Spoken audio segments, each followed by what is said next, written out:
yes, people, welcome back. Welcome back to the channel. I haven't done a live in like a day. It feels like forever, but yeah, just came off the back of watching the Liverpool game, Liverpool versus Atletico Bilbao, and that was a great watch. The last couple hours of that, one game at 5, and then there was a game at 8 o'clock as well. I'm gonna try and get some people in here so we can discuss it all together. But as you guys are here, you guys will know what I do. I always do road to 200 subs, guys. We know we're trying to get there. So I appreciate everyone so far that's been tuning in, man, and helping out the channel. You guys mean a lot. We're on 147 subs. So let's try and get to 150 before the end of this stream today, man. So yes, hope you guys are doing well.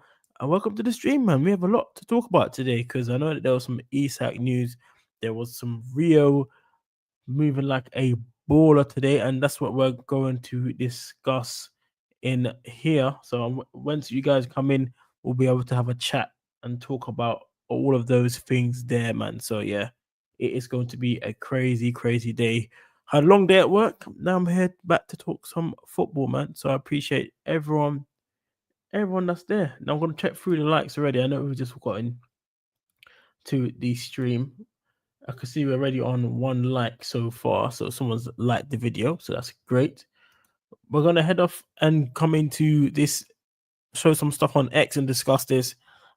I did see Uncle Rod's that's meant to be jumping on, but I think maybe his laptop or things not working, so we'll be able to discuss some football chat very, very, very soon. But I just want to show everyone this little clip here. This clip, I'm gonna bring it to the screen. When I think Sonny from Universal Fans TV is meant to jump on as well. So when they all jump on, that'll be great. I will definitely show them.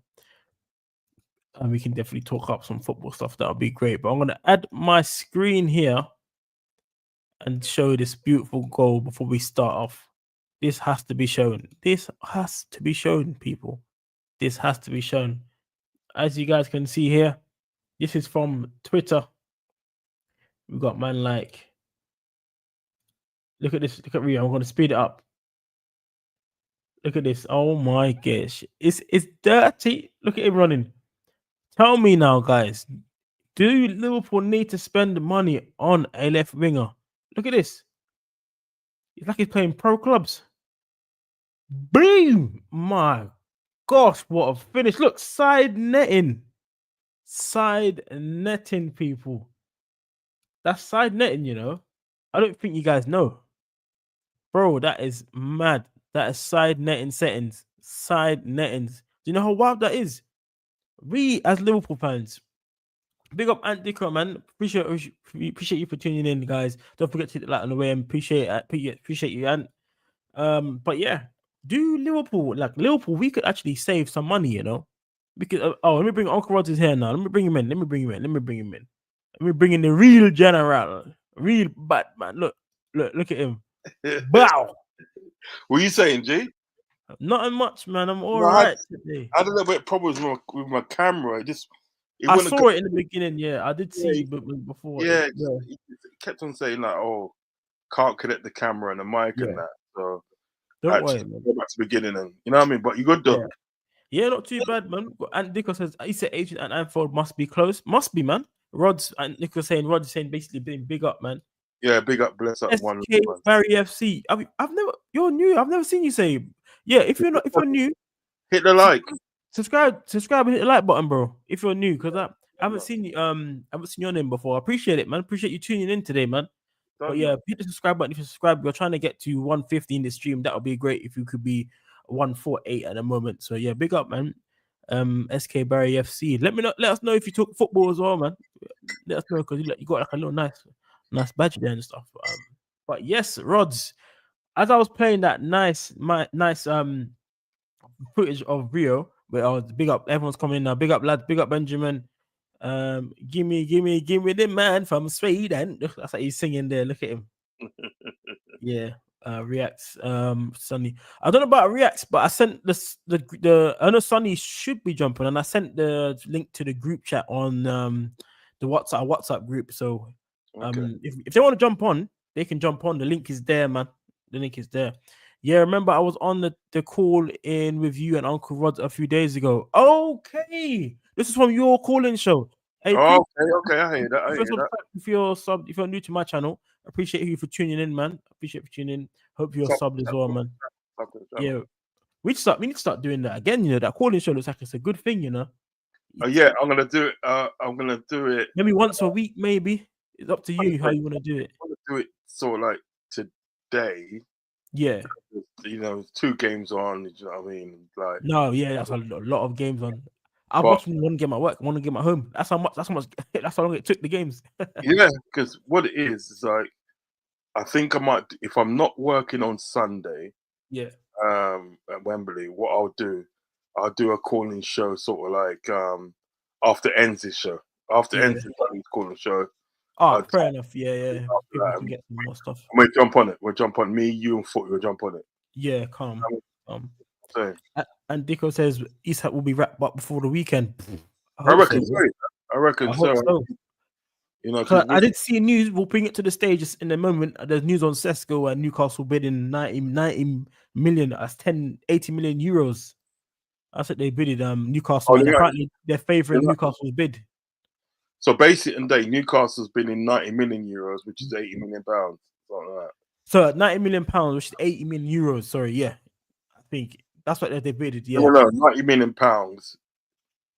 It'd be more. It'd be put this way. It'd be more in euros.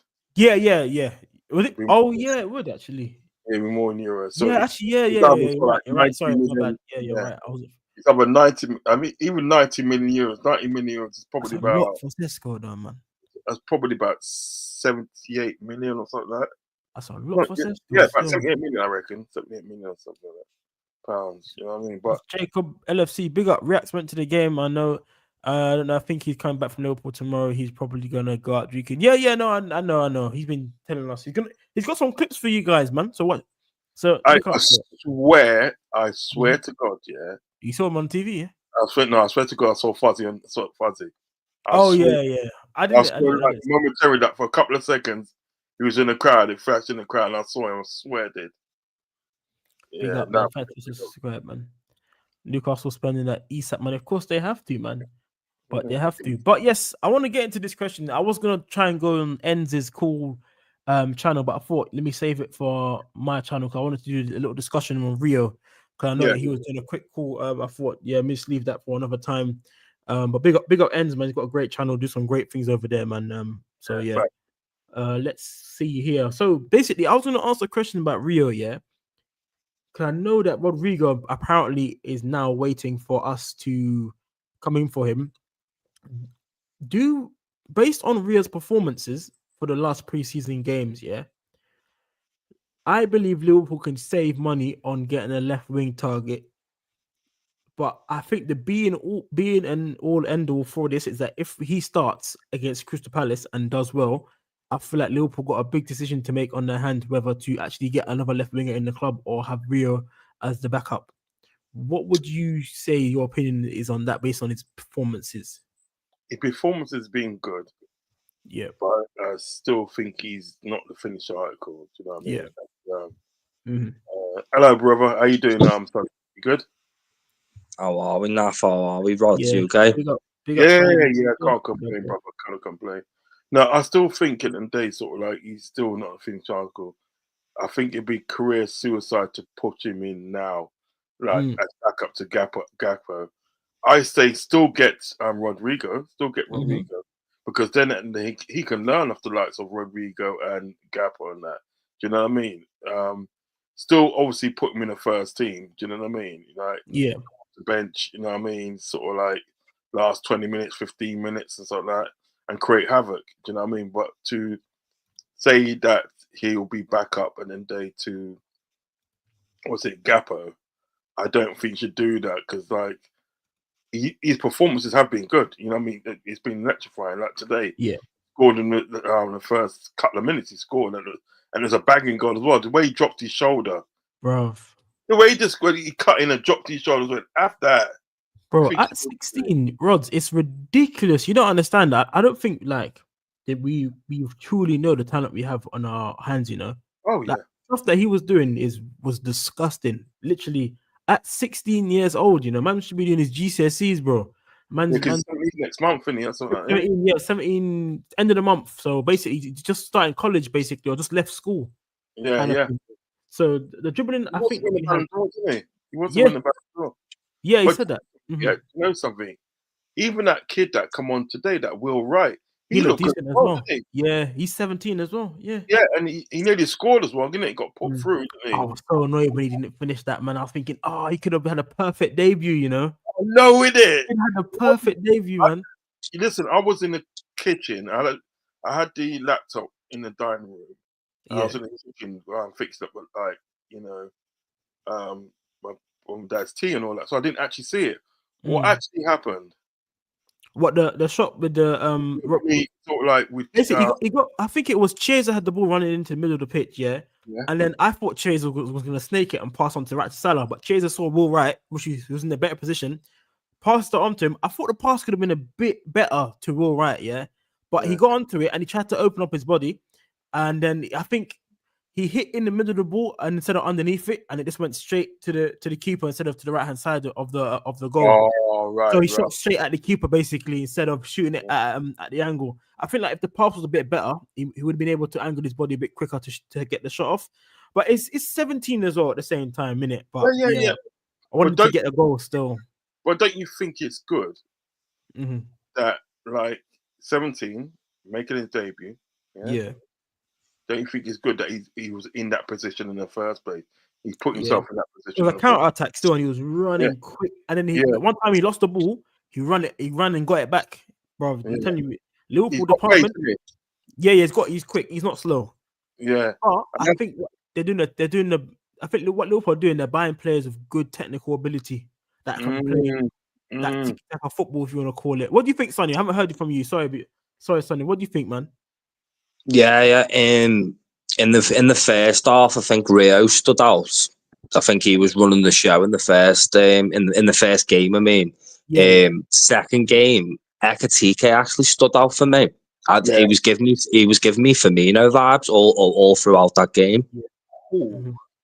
Well, I don't thought of it that way. That's true though. He was dropping deep a lot. Like sometimes he wasn't in the game, I'd see him say, "Nah, I want to get involved." So he ran. I see him running from the striker position to come to the midfield just to be an extra man to pick up the ball. And I was thinking, right, this guy's doing. He knows his stuff. I'm telling you. I could see about that whole game. He offers us a lot more than what Darwin Núñez does, and the assist that he got as well, running down on the left wing. Well, think about it. Think about it, guys. Imagine that same run of play, but Núñez in it, he would have cut in, and he probably would have smashed it right at the goalkeeper. Where Ekatike straight away, his first thought is, "Where's the gunman? Where's Salah?" Passes the ball, gets an assist on his first proper debut against a big team. It couldn't have gone any better for him. 100%. It's a good cutback as well. It's a good cutback. Yeah, perfect cutback. Perfect cutback, man. So and he's rapid, isn't he? He's quick, man. But we're cooking. I'm telling you, we're cooking. I don't know what Slot's doing, but he's making a big barbecue, fam. But we'll have to wait and see it. Barbecue, that's not that. Yeah. You see in the second game, the second game, I thought this was fucking quality, you know. I thought it was quality. In the second game, right, there's a bit where there was boxed in and it was passing to each other. It was like bang, bang, bang. And then next minute, right, this guy like pulled out, didn't he? He kind of pulled out and then passed to him. Next minute, he switched the ball to the left. It was so much space. They literally played their way out of into space. It was just quality. We've got techie ballers now, man. We got the techie ballers. I feel with Wirtz and Ekatike, it completely changes our team when they both play. It's like because they're not like anything we've had before. The pair of them. Yeah, because the thing is, I feel like the injection of having Wirtz in the team, for some reason, all the players want to do this, like, you know, the Barcelona of Iniesta, Xavi, and Busquets kind of football now. What I'm seeing, because there's one that played the best. As soon as he's injected, the thing is, Wirtz gets in the spaces, where he enables the team to do the 1-2 touches, and then he makes them play quick. And then Szoboszlai does it now, and you saw it with Gravenberch today. His half turn is ridiculous, bro. Oh yeah. Every single time it opens up the body, just leaves the defender. They get baffed all the time. It's crazy, man. The football we're gonna play this year is good. The only thing I would say is probably disappointing is that we're leaking goals quite a lot. I don't know if it's that the counter attack where we're lacking in that side. But hopefully we get to fix that during the season. You know what I think it is at the day, sort of like the 2 goals that we conceded today was on set pieces. Yeah. Being that the second one really we couldn't do nothing about that. That was a deflection, wasn't it? It was a deflection off Gappo and everything that. So it's a bit unlucky, but I think where we got trouble is our set pieces and not picking up like our man. Do you know what I mean? Mm-hmm. Even in the first game, when they scored that goal, nobody's picking up anybody, and you just got the ball and slammed it in the back of the net. Do you know what I mean? You have to pick up your men. Do you know what I mean? Listen, going forward at the day, we're unbelievable. Do you know what I mean? Going forward, unbelievable. We put the passes together. We've got the pace. And we've got sort of like players in the team that can score goals from the right back, go up to the striker. Do you understand what I'm saying? But like, we have to get the defense tighten up. Do you know what I mean? You know, you have to tighten up the defense. Now, they're thinking of what they think their contingency plan is. If Crystal Palace is playing silly bollocks, they're going to go for that. Is it Nathan Collins from Brentford? Do you know what I mean? I have been touted as one of them. Yeah. Yeah, he's good. He's good. Yeah, I rather they sort of like that. They go for Nathan Collins, and the thing is about you. Look at some of the like the defenders that we got, like that Lucas Stevenson we got from the academy. He looks good. He's good on the ball. Yeah, he looks very good on the ball. Yeah, he looks very good on the ball. See, that's what I'm trying to say. You see, some of these guys in the academy can get promoted because if you don't, what's the point of? There's no point of having an academy if you can't promote somebody. 100%. What's the point of wasting money? And the thing is that Stevenson, Lucas Stevenson, he looks confident on the ball. So what you do, and you go out and buy that Nathan Collins, yeah, go out and buy him. Then you promote sort of like my man for the. Excuse me, you promote my man from the academy, Lucas Stevens from the academy. So right, come, you're gonna get some minutes, yeah. I reckon he can do a job still. I reckon he can do a job with certain games, Yeah, you solved at the end of the day, sort of like your defense problem as such, yeah. And plus, in that day, you save money. Do you understand what I'm saying? Yeah. You know, even sort of like Trey Neone, he looked good in defense as well. I'm playing centre back, yeah. Yeah, he looked good. So he stopped the goal, didn't he? Yeah. He came from nowhere, didn't he? He kept from nowhere. I was like, wow, where did he come from, man? Yeah. I mean, but he's learning from the best in training. Let me get through some of the comments. It says SK Barry FC said Rodrigo does not believe in the times has come to leave Real Madrid and is not desperate to go. Fabio Britzman rules out any progression from as of today on. That's the zone from the zone transfer. Okay, cheers for bringing that in. We'll have to see more about that stuff. And Dico says no wonder Chelsea banned us from watching their academy games. Yeah. Liverpool all banned. They can't go anywhere. They can't go anywhere near the academy there, man. They can't go. Yes, nah, man, get out of it. I know we have the team of teams, the 11 and the bench is stats. We can go into games and cups knowing we don't have to rinse certain mans to blood clot now. Man like Ravi, you know, big up. Father Ravi, you know. I know. Big up N90 Rugs and Welcome Fans TV. Big up Philip Bidwell, man. Big up, man. Thanks for coming in, man. As always. Big up, man. When I say your team is stat, it's stat like Rod's making a sandwich. Yeah. Yo, motherfucker, that's stacked. Yeah. Come on, man. Let me just check the likes. What likes we're on? We're only on 3 likes, guys. Come on, man. There's what's wrong with people? Like a thing now. Come on, man. Hit the like button, guys. If you're coming into the being, hit the like buttons, man. But yeah, back to Rio though. Yeah, man. I just can't believe we've got a talent like that. For me, I think he starts against Crystal Palace only judging on his performances. For me, for pre-season, I think that'll be a perfect game to bed him in to see he'll be like against a Premier League opposition. I don't know what you guys think about that. Well, it's semi-competitive, isn't it? Yeah. It's semi-competitive, so probably that will be a good sort of like game to see what he can do under pressure. Do you know what I mean? And then he can say, right, you know what, we can use this guy in certain games. Do you know what I mean? You know. So it's not like. So carry on. It's. I was just going to quickly say it. It's not like we're throwing them in the Lions, then, is it? Against like a Chelsea or like an Everton. Palace is pretty like It's not a bad game to, and it's also. I know it's not a trophy, but it'd be nice to get him out there against like a Premier League opposition and see what he can, what he's like against that sort of opposition. Yeah, he's gonna duppy some defenders. I can see it. 100%. He's gonna duppy some defenders. He 100%, left some man. cold today, You see the way he plays, yeah. The way he plays his dribbling skill he could duppy any defender, That's the way he dribbles and the way he moves on the ball. So I just can't wait to see him against hopefully I want to see him up against like a Munez from Crystal Palace to see how he does that against that. Because then we'll see the real test. Because Munez is a good right back. So if we see how he does against him, maybe give him like a 45 minutes. I think he's warranted a start from where he's playing. Whether he'll start in the Premier League, I don't think he's ready for that completely yet.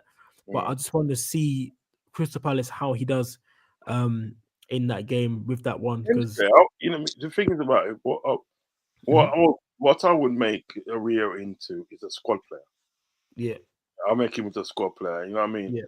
And as I said, like certain games, like when you're playing Leeds or Sunderland, you know what I mean? Last 15 minutes of the game, you're 2-0 up or 2-1 up. Do you know what I mean? You bring them on to terrorize the defenders.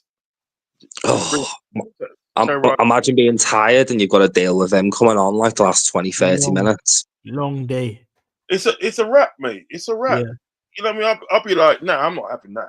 I'll be like, nah. I'm going for a shower. I'm going for early shower. You know what I mean? I'm one of them ones. It's long, man. It's a problem to deal with, man. You know what it is? His dribbling style reminds me of a Hazard, It reminds me of his low center of gravity, and the way he can switch either way so quick is ridiculous. So, man, this guy, man. I still think there's a world that day we get Rodrigo though, because he's not going to get no games at Real Madrid. He's not going to get no games. He's not even getting played in pre-season. Alonso's already said at the day, right? Yeah. His preference is Vinicius, Mbappe, and Hendrick.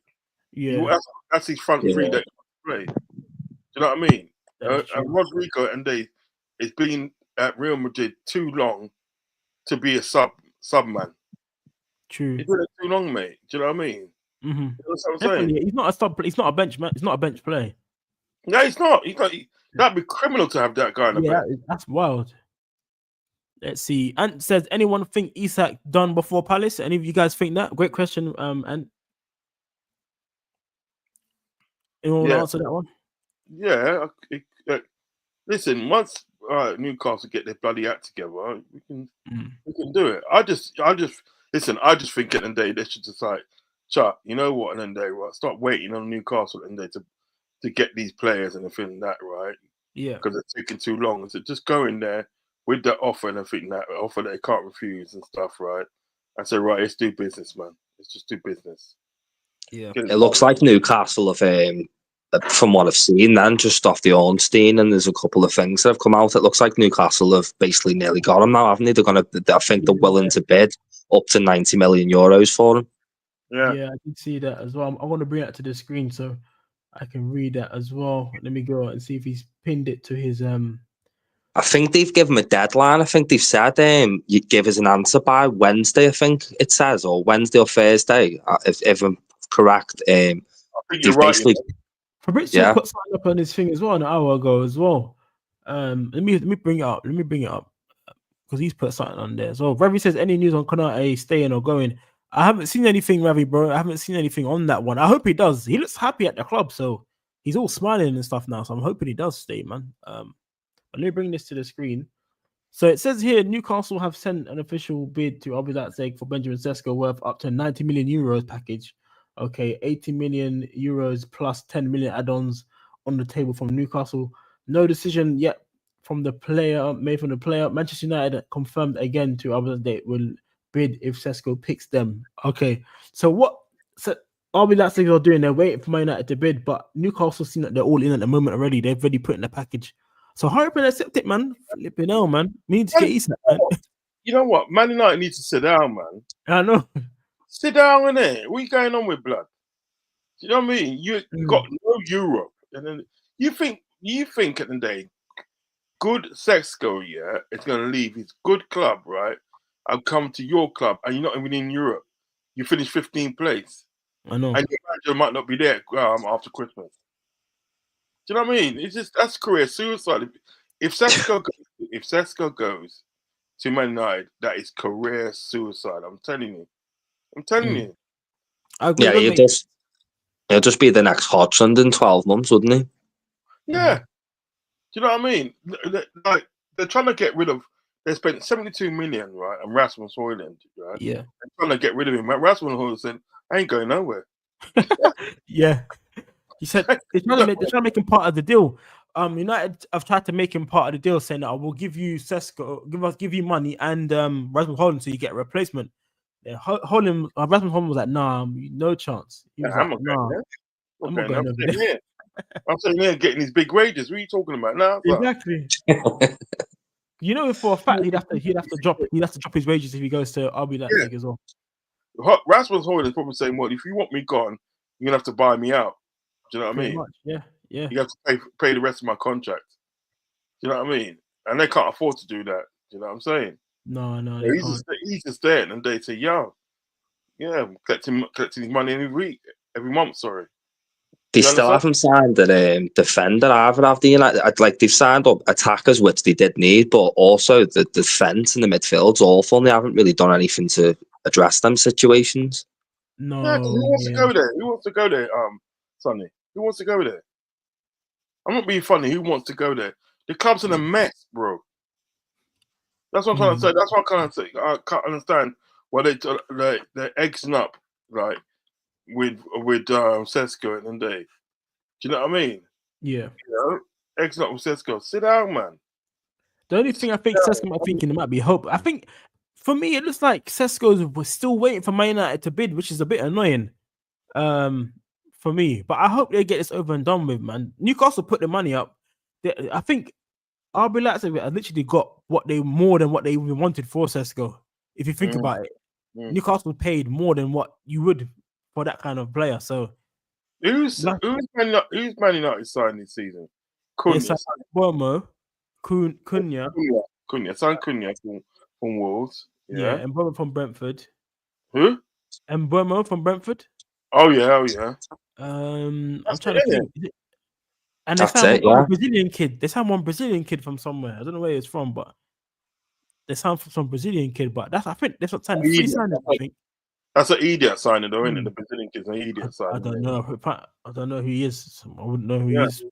This is what I'm trying to say at the end of the day. Sort of like in Burma at the end of the day, not being funny. In Burma, is a mid-table player. He is a mid-table player. You know what I mean? And the only reason at the day that he wanted to go to Man United instead of Newcastle, because he's thinking at the day, well, look, I'm going to get big wages at Man United. You know what I mean? Because I think he's on something like 250 grand. It's something crazy. It's something wild. 250 grand a week. Dishing out money, man. Man United is dishing out the money. It's nuts, that is, man. Yeah. The way they're doing it up is just crazy, bro. It's dishing out money. Yeah, and the Cunha's gone there and that. Bro, listen, you know what? They better hope they don't get relegated next season, bro. They almost did last year. No, but the thing is about that, right, is it's like, what it is at the end of the day, when you look at Man United, they're in a mess. Because what they've done at the day, that they've what they've literally done is thrown money at the problem. I mean, they've done that for years, isn't it? Guy Martinez needs to leave. And then was Butcher. Corey. Oh yeah, I remember that. Big up Ravi, man. Frank, Ricky, and Pat Janine. Hey, big up, man. Ravi knows about the EastEnders and them thing there, fam. Man said Fred Elliott, you know, Cornell Street. That used to be a banging show. I know somebody used to watch that back in the day. Remember when do you remember when Salah like buoyed him off? Yeah. Dumped him with his arse, man, twice, you know. Bro. Yo, they ain't that much. You know what? Fun fact, I just saw something about Endrick. Endrick might be going on loan to Real Sociedad. That's crazy. From Real Madrid. I just saw that came up on the timeline. That was a wild one. He can't even get games. That's what I'm saying. Why? So Rodrigo might as well leave. Who did they play on the right then? Endrick's a striker, you know, but he must be a striker. The right, who plays right? Who's playing on the right? Was Mbappe playing on the right? No, because what he doesn't want Mbappe. They normally rotate that Beram Diaz as well. They play him quite a lot, don't they? Beram Diaz, yeah, he used to play at AC and he was at City before, innit? Yeah. City lose bare players, man. What are they doing, bro? No, but the thing is about it, Mbappe plays for the middle because he's been told that he's got to play for the middle. Remember, he was playing on the right, wasn't he? But he's been told that he's got to play for the middle. Vinicius has been told he's got to play on the left. Yeah. So who did they play on the right? I'm sure they're playing Emmerich on the right. I don't know, but I don't think he was starting for Real Madrid. It's Vinicius and Mbappe and might be Brahim Diaz. Might have been Brahim Diaz. Oh, Arda Güler plays there now, I think. Oh, probably Arda Güler, yeah. Probably Arda Güler. He's all right, though. It did used to be Rodrigo, but yeah, it seems like they just stopped using him all of a sudden. They started rotating that on Diaz and Güler there instead. Yeah. Güler's a baller, you know. Oof, that guy. Arda Güler? Yeah, man. I think he's a player. When I saw him play in the Euros or was it the World Cup, he was balling out for Turkey, man. Man, he's good. He's good. Mm-hmm. He's good. He really is good. I'll tell you, I thought that was good today. Szoboszlai, I thought Szoboszlai was really good today. He was amazing. You see Szoboszlai, yeah. I always knew he had this in him because I could see him playing, you know, the old RB Leipzig games. You watch the highlights and high pace for Hungary. For Hungary, he's more of like an attacking player. Like he'll just do everything for their team, almost like being the midfield maestro. But with Liverpool, I feel like now that someone like Wirtz that's coming, he can help his midfield. Perez when he's in the midfield. So I feel like Arnold Slot might have him as a starting DM, you know, judging what we've seen, because he was the first. Every time I see him play, he's the furthest midfielder back, and is always trying to pick the ball up from the defenders and dictate play. So it's going to be a headache to see who starts in the first game of the season. But I think there's one person on the team sheet that's going to be there starting, and that's the Szoboszlai. You know, I don't know if you guys agree with that. I think so. I think Bradley's not injured, is he? He had a little niggle in training apparently, but it's not like a thing you have to wait a week on. He just skipped the game, and then Virgil was felt sick, so they're not like out like Joe Gomez is. Luckily our first game is Bournemouth, and they've just been picked apart, haven't they? They've lost like pretty much most of the better players. Yeah, I feel sorry for them still. They've lost that. The Hodgson's gone. Yeah. The other player's gonna go to PSG. What's his name? Zachary something. Yeah, the centre back. Yeah, the other centre back. Centre back. So going basically got picked off.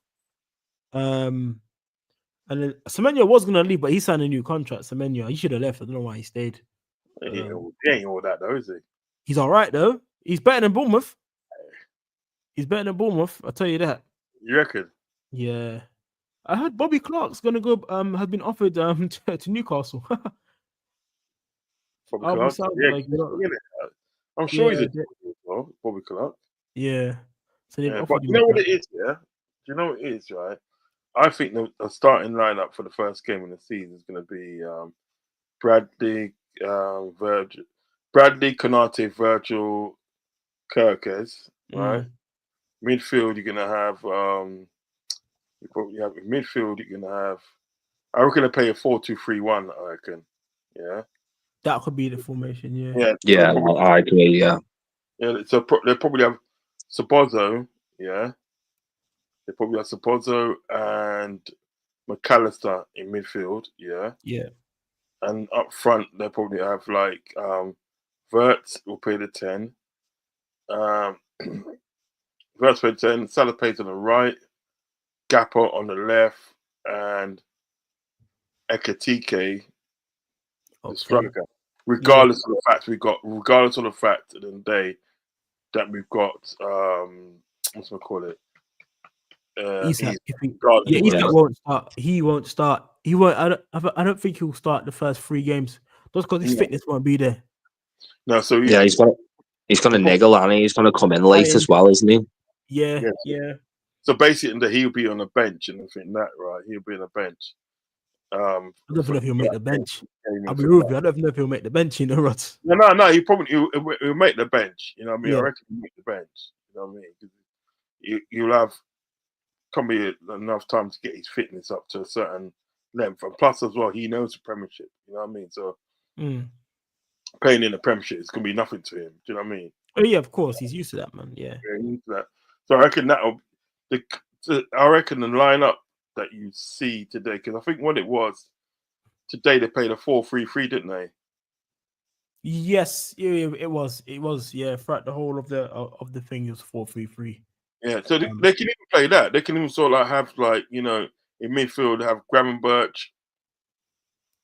Yeah, Gravenberch at the base of the defense. You know what I mean? Yeah. Like the base of the midfield, and you have like Szoboszlai on one side, and McAllister on the other side, and then obviously up front you got like Gakpo, Ekitike, and Salah.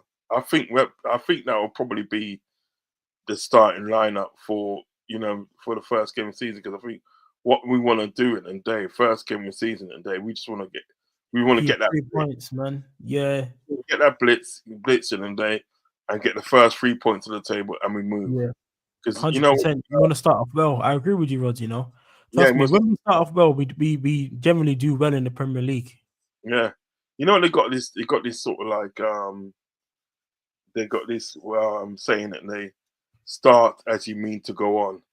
Easy Footy Reacts, man. Let me wait for the jump on footy. Let me know I will try and get through all your comments as well. I'm not ignoring your comments, guys, in the chat. Sometimes when we're talking the football, the comments just go past me. So sorry if I don't get through to all of them. I just want to let you guys know now, okay?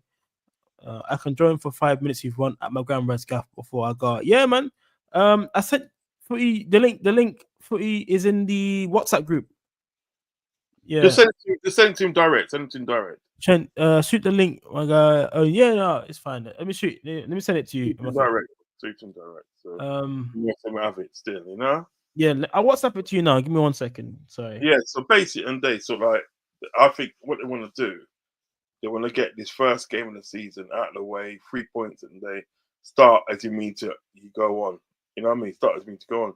Because you check it now and I think that, right, if we start getting a healthy lead in the day, right, in the sort of like in the league and that, we can sort of like kick back and concentrate on sort of like other competitions. You know what I mean? Do you know what I'm saying? Yeah.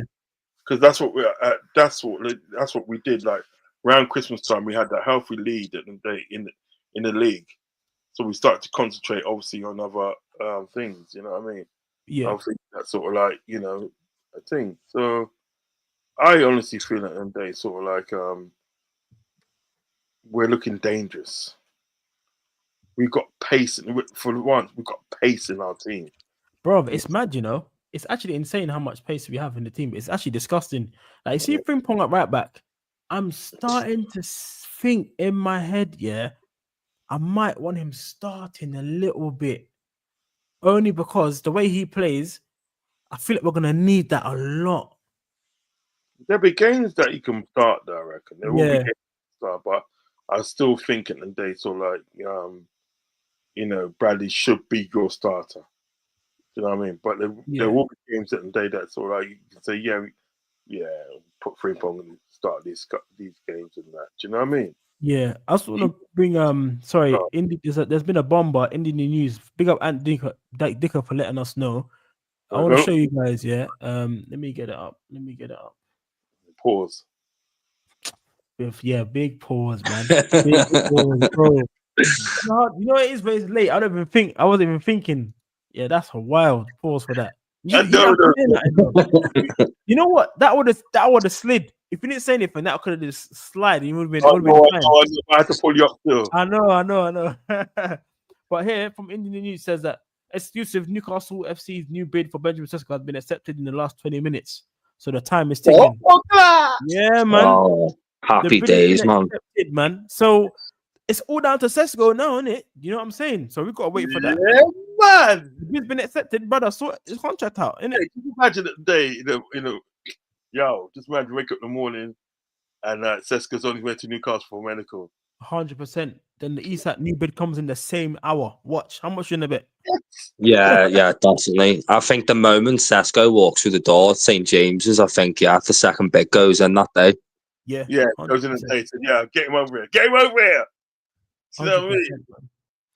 Oh, man, just imagine it. He's in the building. Well, you guys, can you hear me, lads? Yeah, I can hear you, man. Yeah, How are we, brother? I've got my AirPods in, so I don't know if you can hear me or not.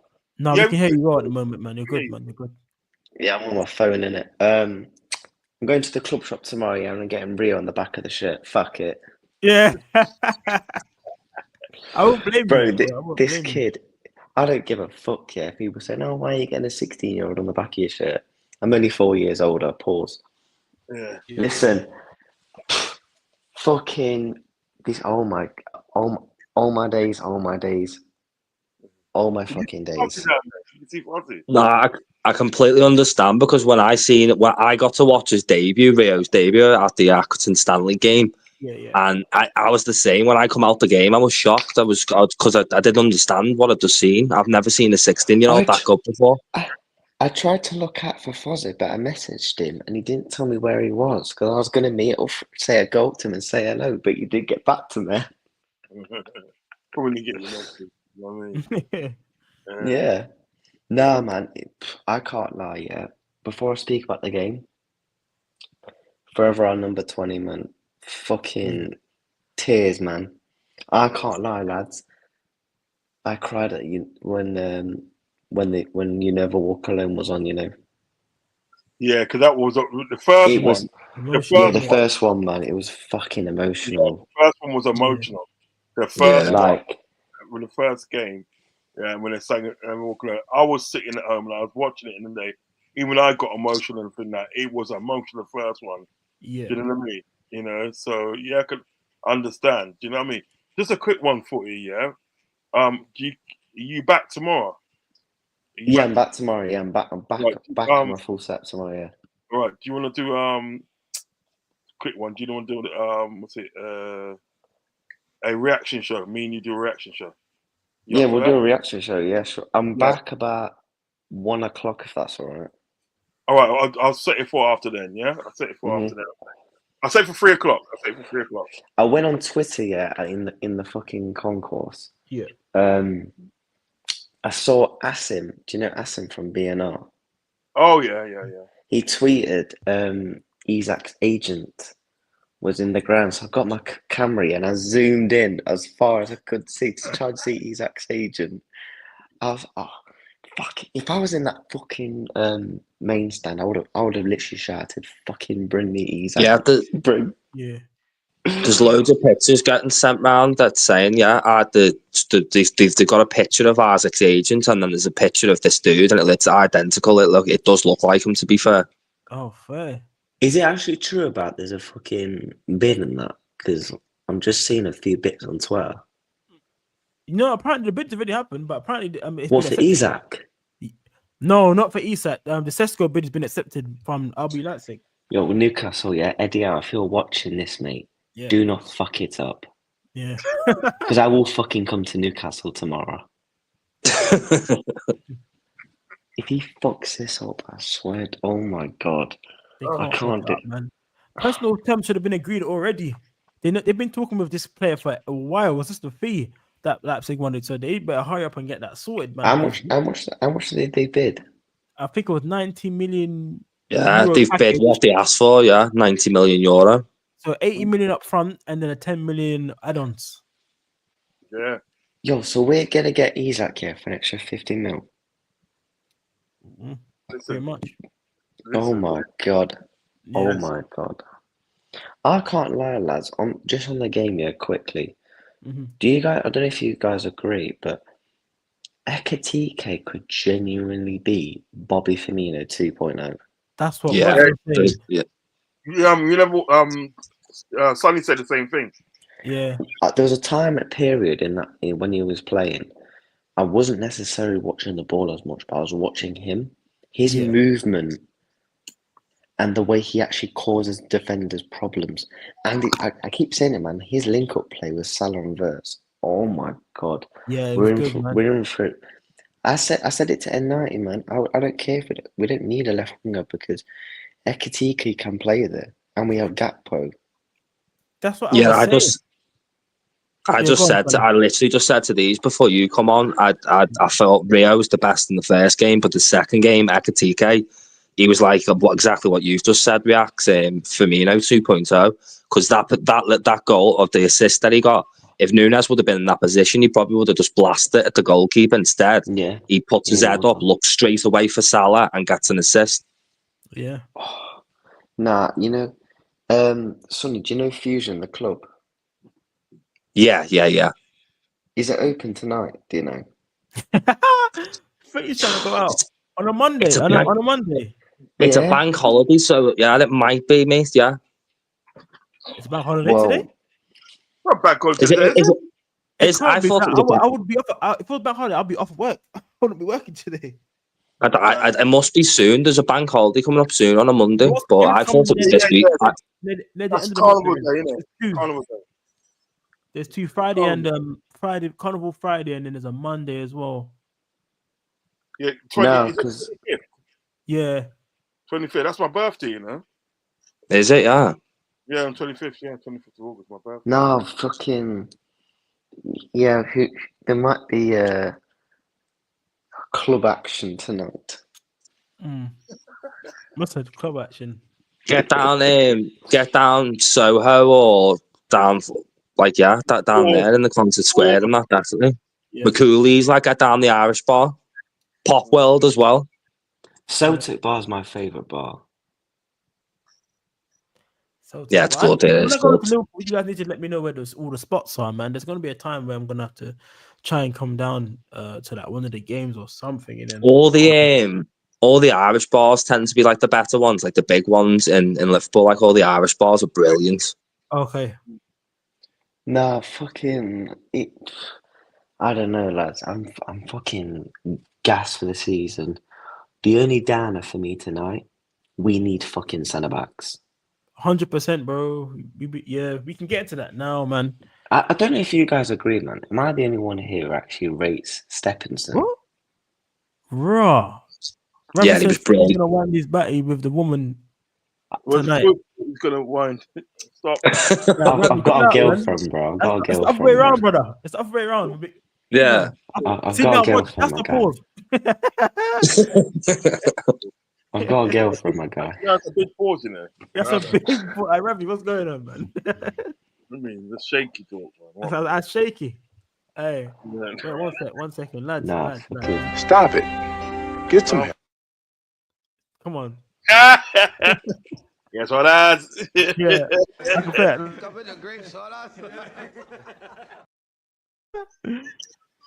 You know what I need, yeah? One day, yeah, even not even if it's the parade, all of us need to all link up in Liverpool, just go for some drinks. Yeah, definitely, brother. 100%, bro. 100%. Yeah, should definitely do something. Next time, say for instance, we win something this season, that'll be the pair. You know what I mean? If we win something, we'll definitely have to meet up then. Yeah. So when we do win the trophy, we'll meet up. We will win. You know what we should do? We should do let's see if we get to the Carabao Cup final. Go and watch the game at Hotel Anfield or something. Yeah, definitely, yeah. Yeah. Or if we get to the Champions League final and they have it on the big screen in Liverpool in town, we'll all meet up and that'll be good. I remember that time I watched it at the arena, in Liverpool. Oh mate, it's just it was the best feeling you could ever have. Trust me. Yeah. Usually, literally 6,000 for 6,000 Liverpool supporters, and that it was just awesome. And when I was speaking to the guy, I was speaking to the guy at the door. At halftime, I was speaking to the guy at the door, and he's saying that there was another 2,000 or 3,000 that we couldn't let in because it was packed. You know what I mean? Yeah. Crowd control. You got to. Yeah, and that's the time when we played, Tottenham. They played Tottenham, beat Tottenham in the final. Yeah, I was over there that day as well. Where were Listen, you? I was in where the big screen was. Well, outside or inside? Was it the outside one? It was out. It was out. You know where the train station is? That big screen. Oh right, yeah. Yeah, they had that big screen at the final on that. Yeah. oh yes, I was in an arena because they had about two arenas. There were about two arenas that they were showing it at. And first when I was queuing up, yeah, right, we actually queued up for the wrong one. So Oh, bro. they said that like your one's up there, right? So we had to walk up and everything that to this place. And then what happened? This is why I say Liverpool people are nice. You know what I mean? Yeah. What it was, we come to the sort of like we got to the back of the queue. The queue was long. And we said like, my brother, fuck this, man. We can't because we won't get in. You know what I mean? Ravi So in the chat saying I look like fucking Harvey Elliott, you know. it's Harvey Yeah, I Elliott. know. Harvey Elliott there. No, I just said to the people then. We said to the people, listen, can we go in front of you because we was in the wrong queue. We was in the wrong queue. We was in the wrong queue. And just let's go in front all the way to the near enough to the the top of the queue. You know what I'm saying? Yeah. When we got in, it was just like, yeah, man, it was just quality, man. Quality. It is. No, you know what I reckon, lads? What's Yeah. going to happen now? I reckon this is a Reacts exclusive. Oh, here we go. The bomber, React bomber. Go on. We're going to get a Sesko Here We Go tomorrow. Yeah, but that's kind of we got that tonight, innit? And then Imagine. I saw on Twitter, it just came through now that Craig Cooper said that Sesko has picked Newcastle. I did see something like that as well earlier on. So if that happens, give me a striker from fucking Sweden, mate. That's all. Oh, I think that move happens, bro. I think it happens, man. I'll tell you what, bro. fucking it is a question for you lads, right? Yeah. Who do you think from the academy players that could actually get some minutes this season, but you can't say Rio as a cop-out? Yeah. I've got a feeling about Stephenson, you know? No, I was about to say Stephenson, brother. Yeah. I was about to mention him because go on. Do you know what it is? Do you know what it is? It's that redhead, and redheads don't mess about, man. Yeah, he's stuck in there, man. He gets stuck in there, man. He looked very like he's so technically good on the ball, yeah. I think him having lack of pace would just wouldn't be as bad for him. That's why I'm thinking of him. He can play right back, he can play centre back. I feel like he can do a job at those two positions if we needed him to do it. The only thing is he does lack pace. He lacks pace though. Yeah, he does, but I feel like his technical prowess will get him out of that, man. I'm telling you, he's already a better defender than Trent was. Like, he didn't get beat hot. I know it's only his first proper full game, but he was brilliant defensively in the game. Yeah, he did make the one mistake, but that's the easy. That's obviously that was a mistake that he made when he tried to head it backwards. You know what he was trying to do, but he ended up heading it forward by accident. But other than that, like that mistake led to a goal. This guy looks like his tactical awareness of the game is it's already at a level where it's good enough to get some game time against teams like this. So yeah, man, for me, I feel like he's definitely one that's probably going to stay in the squad throughout the season. I like to look at that over Trent as well. You know, the Irish lad from Derry. Coney. He looks rapid. Oh my gosh, he's rapid. I've been chatting about that youth there, right? Yeah, for time, because you know what it is. There's two of them.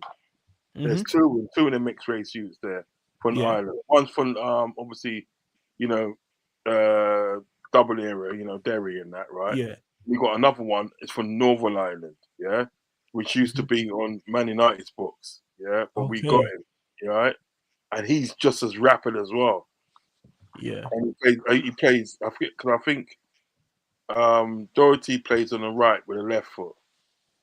Yeah, Yeah. and then the other guy plays on the left with the right foot. You know Okay. what I Yeah. mean? Both rapid. These two kids they got from Ireland. They're rapid, boy. Doing some. Trust me, they're doing bits in under 23s. It's about time. It's about time the Republic of Ireland and Northern Ireland got some good players to see them in the Euros or stuff like that, man. So I want to see them a lot more in those competitions. Yeah, because I what? do like our academy, but there is a concern though for me. Conor Bradley though, being injured again, for me, I think we should get Gahey and buy a centre back that can play right back because we can't rely on Frimpong if Bradley's out. Because I think Bradley, he's going to have injury problems for a bit this season, probably again. And against certain teams, I like Frimpong a lot. But I do like that overall standard right back as Conor Bradley is. I think we need to bring in a centre back that can play centre back / right back. Apparently, Yeah. the injury that sort of like It's not like it's only a not small bad injury. It's not a bad injury. Just when you're just being careful, basically. That's what they're doing. Just being careful with it. I don't think I get what you mean where you're coming from footy, but I don't think Frimpong was as bad as a defender as people are saying after seeing. Because this game today, I don't know what you guys feel about it, but this game felt like it was the Champions League game for some reason. It just felt like that was that kind of the ability on the pitch, what was going on. It looked like a proper game that they're all ready for, man. For me, He looked gassed, man. The way when he came out of the tunnel, he looked fucking gassed. Yeah, he had Nico Williams down his side, he was arguably one of the better left wingers in the world, isn't he? I've never rated him. Yeah, it definitely is. Yeah. I put this thing up with Sesko, innit? Put that thing up with Sesko. Which thing? Sesko, I got shared it, innit? Oh, you shared it. Okay, bear with me. Let me get it up. Yeah, that's the one I read earlier. That's the one I put out earlier. Yeah, that's the package. Yeah, 90 million. I think he goes, man. Yeah, 100%. Tomorrow, you guys will probably be streaming all day because there's gonna be so much news tomorrow during the day, man. For you guys, I'm at work, so I'll be watching from work, sneakingly watching it from work on my phone when I'm working. But yeah, you know those ones. Yeah. Oh, I have to do that all the time, sneaking upstairs and watching it in the toilet, and then when they score, you have to hide your celebration. Yeah. Gotta be careful, man. Now, do you know what the tactic is in night? Yeah. Just say like you feel a bit under the weather and you just need a shit. Yeah. What's it do to you? I see you. Boy, this one here. Look at this. Right, this is what you was talking about earlier on. Yeah, I'm gonna share it. Yeah, I'm gonna share it. That's the one you put up already. No, different one. I'm putting a different one. Okay. I'll get. Hold on. Let me put the different one up. Hold. Let us know what you saw. Put that one in still. Let me see. Oh, is that his agent there? Yeah. Yeah, apparently that's his agent there. Yeah, that's the picture I seen. Yeah. Yeah. Is that K-Mac? Yeah, bro. You? K-Mac. Yeah, man. Yeah, man. I tell you, things are happening, mate. Yeah, come on, man. That's the agent. Mate, if we get Isak, bro, it's gonna be crazy, man. Because the Liverpool kit, for some reason, the new Adidas kit we got, for some reason, every time I see them, when I saw it in the flesh, not in the flesh, I saw it on TV. Sorry, watching it, it just looked like a Champions League night kit, man. That we're wearing, man. It was bringing back old school vibes. The Chelsea versus Liverpool semi-finals, Liverpool versus flipping like Barca in like 2007. All these games. The Adidas kit was just bringing back memories when I kept on seeing it. You know when we beat Real Madrid 4-0 at Anfield. Yeah. Bro, it was just bringing. I just kept on thinking of those games that I feel like we're gonna have that this season. You know. I'm not getting my T-shirt. I'm not getting my T-shirt yet until friggin' Wirtz comes in. Wirtz? Oh, you mean Isak? Sorry, Isak. Yeah. when Isak comes to the club, then I'm gonna get my T-shirt. Yeah. Can you imagine? Go on. Can you imagine the amount of money this year Adidas are going to make on kits just on Isaac and Wirtz and alone? You know what I mean? Yeah. Bro, In my you don't opinion, understand. I actually Number think 7 the as away well. kit. I actually think the away kit's better than the home. And I tell What, you the what, white it's one? not. Yeah, it's not even white though. It's like a Cream, saw- innit? Like, You know yeah, what? like Fozzie bought that. I saw Fozzie's picture on X, and he was wearing the cream kit, the away kit. yeah, He it's was like a wearing it. creamy like. Yeah. It's Good. like a. It looks like a sandy, creamy. like coloured magnolia, normally, you know, like that pink that your nana have on the walls. Magnolia, it's like that color, isn't it? Yeah, it's true. It's definitely true. It looks like that one. You know what it is? You know what I mean? It's like, I think all the kits at the day, even the third kit looks good as well. The green one. Yeah, the third kit looks good. Yeah, that looks good as well. I think at some point this season I'll buy all 3. At some point. Oh, yeah, of course. At some point I'll buy all 3. Yeah, you got in it. I've got like the black one. The night kicks I didn't buy as much, but the Adidas ones I like. That reminds me of old school Liverpool, man.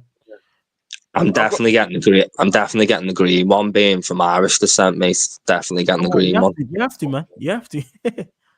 You got it, mate. In you got it. Nah, seriously, I've got the black one from last season. You know the black one, and I've got a gap on the back of it still. Yeah. You know what I mean? Sorry, lads, but I've got a dip in it. I've got a dip anyway, but I'm gonna speak to my gunner before I go out. But on a positive, give me a striker from Sweden. Get ready, because we're ready for this Premier League season. Listen, Footy, I'll give you. I'll message you to later on. I'll message you. Yeah, I'll send you a picture of me when I'm out drinking. Yeah. 40, I've got a mission I've got a little task for you tonight. If you're going out to anywhere you go up to the DJ and tell them to put that gimme song and get everyone singing it. Yeah, Shit, what an idea. That is nah, fucking. I'll probably depending on what time I get in. Tomorrow probably a stream at like. Wait, do you want to do it on your channel, Uncle? Yeah, I'm doing my channel. I'm gonna do my channel tomorrow sometime. I'm gonna pick a time. But what I'll do is I'll get the thumbnail done, but I will let you know the time. It'll probably be about 3 o'clock. Yeah, sound. But we do reactions. I might do like a yeah. reaction call-in or something like that. If anybody wants to call in, they can call in. Yeah, 100, man, 100. But you lads have a good night anyway. Up the Reds. Yeah, man. Big up, man. Thanks for coming on. See you later, bro. Yeah, man. Up the Reds. Verts. Bless up, my days. And the final thing I'm gonna say, Rio is the best wonder kid in the world. He's better than fucking Yamal. Peace, lads. Peace. Big up, man. But yes, big up Clark Kent. Big up Clark Kent, the original Superman, as Rods would say. Big up Clark Kent. Big up, man.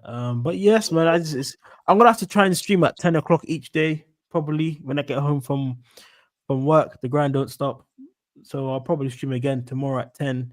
If any of you guys want to join, anyway, you can. You're always welcome. I'll put the link in the WhatsApp group. You guys can join. I think there'll be more information out. Now we've got this news has been accepted. I feel like tomorrow we're gonna get a here we go, you know.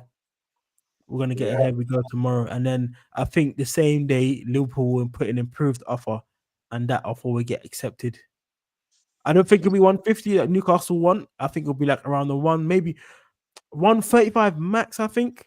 135 max, maybe pushing to 140, but I don't see Liverpool go to like 150. I think 150 is ridiculous. What do you guys think they're going to do with the money after? Obviously, Sesko's going to looks like it's happened. But what do you think they'll do after that? Do you think they'll strengthen the wing?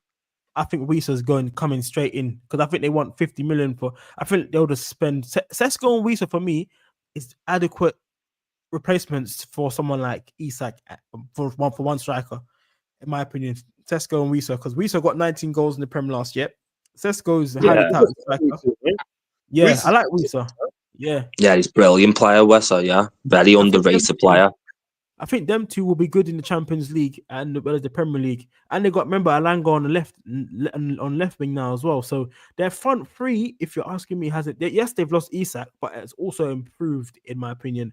I think it's more of that, probably their defense, maybe midfield areas. They need to get more players in my opinion. There, but if they get that front three, then and that's not a bad front three if you're asking me. You know, I think that's what like Liverpool fans were saying to Newcastle, because look, just take the money, and give us a player, because with that money you can actually redo your team. Look what happened at the day when Coutinho went to Barcelona.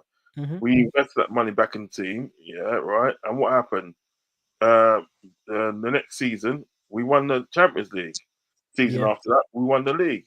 You know what I mean? I'm not saying that's going to happen to you, but you know, you never know. Do you know what I mean? So that's what they were saying to us. Like, take the money, rest in your squad. You know what I mean? Every team loses one of their big players. Happens to every big club. Man United lost Yeah, Ronaldo.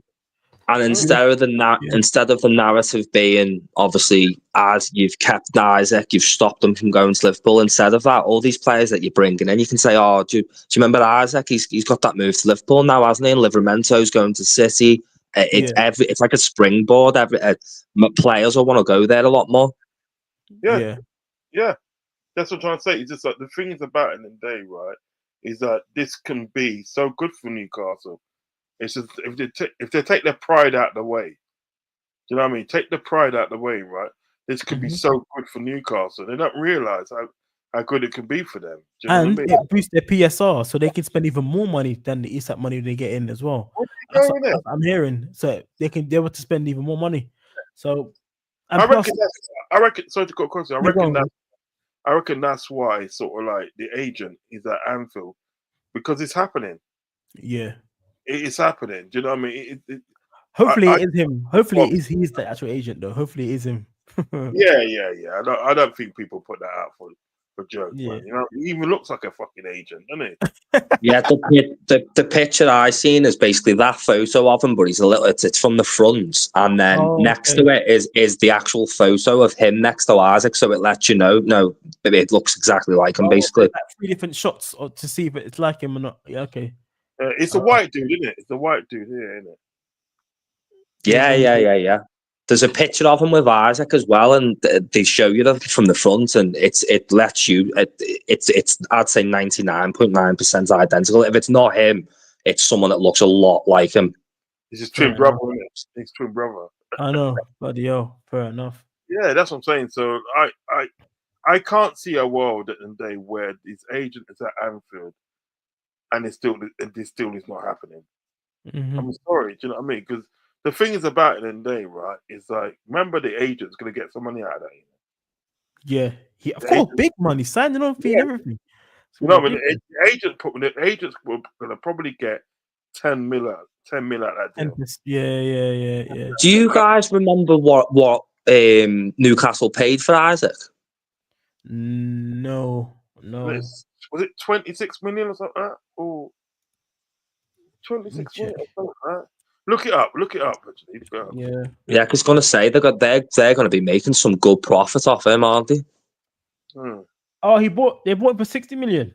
Oh, 60 million. They're gonna double their money. Yeah. I mean, has Sociedad got a selling clause? It doesn't say. No, I don't think they have. No, I think they just bought for a straight 60 million deal. It says here. Yeah. See. So yeah, they are making profit on him. Yeah. Come on now, man. Seriously, man. I'm looking at the old. I reckon it might get done this week. You know. Yeah, I don't think he'll go further because I think he'll be in the stands for the Crystal Palace game. I reckon it's going to get done this week. Medical, and all that, right? And the fucking internet's going to go mad. Yeah. Internet's going mad. You know what I mean? And that's why I'm kind of like staying home, not going nowhere. No, you will. Yeah, lucky for you, man. I got to work, man. Got to make that money. You know what I'm saying? You have to work. You know, they bought Isak and Bruno Guimaraes in the same season. What a Yeah, signing that is, Newcastle. Hey, listen, that Bruno Guimaraes, I want my bit. I want my He was bit of that. 40 million. They went for 40 million, you know? 40 million. Yeah. For Leon, wasn't it? It was at Leon, Yeah, wasn't from it? Leon.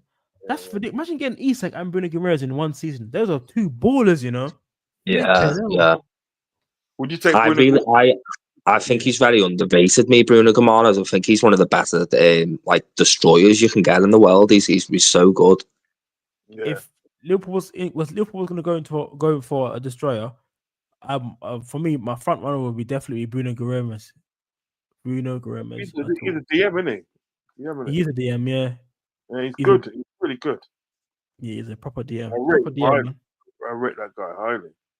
Let me refresh this thing, see if there's any sort of like. That's what I'm looking at right now. You got the same. We're in the same.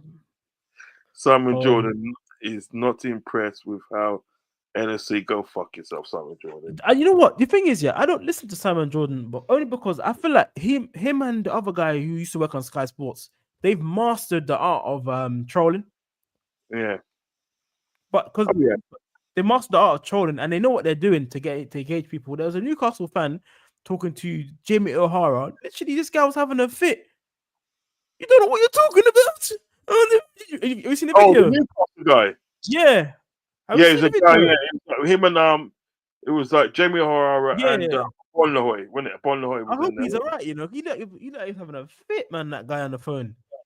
Yeah, but they was taking a piss out of him. I didn't really like that. Yeah, but the thing is with football, sometimes you can't let people trigger you to the point where you're like that, where you're calling up looking like that on the internet. So you have to be careful. But yeah, that's what I'm saying. Watch Fuzzy there. Fuzzy got a picture there. I told you. Let me put this up. I told you he posted the picture on there. Yeah. Mess. Let me put this up. He's a mess. I'm telling you that when I see him. Where was he sitting? He had a good seat, you know. I'm seeing. I knew you. That's what I'm saying. Let me put this picture up, Fuzzy. Our brother Fuzzy. Yeah, big up Fuzzy every time, man. Let me bring it to the stage. Look, look at that. That's a good picture, you know. Yeah, that's a bad. That's sick. That is a good picture. I need to go Anfield, man. I've never been. I've watched Liverpool play in London and stuff, but I want to see them. I need to go Anfield, man. I've been Anfield. But it costs money to go. The thing is, in UK, it's so silly. It costs so much money. Like, it's cheaper to go to like Spain or like Netherlands than to go to Liverpool. It's ridiculous, man. I can get a plane ticket now for 35.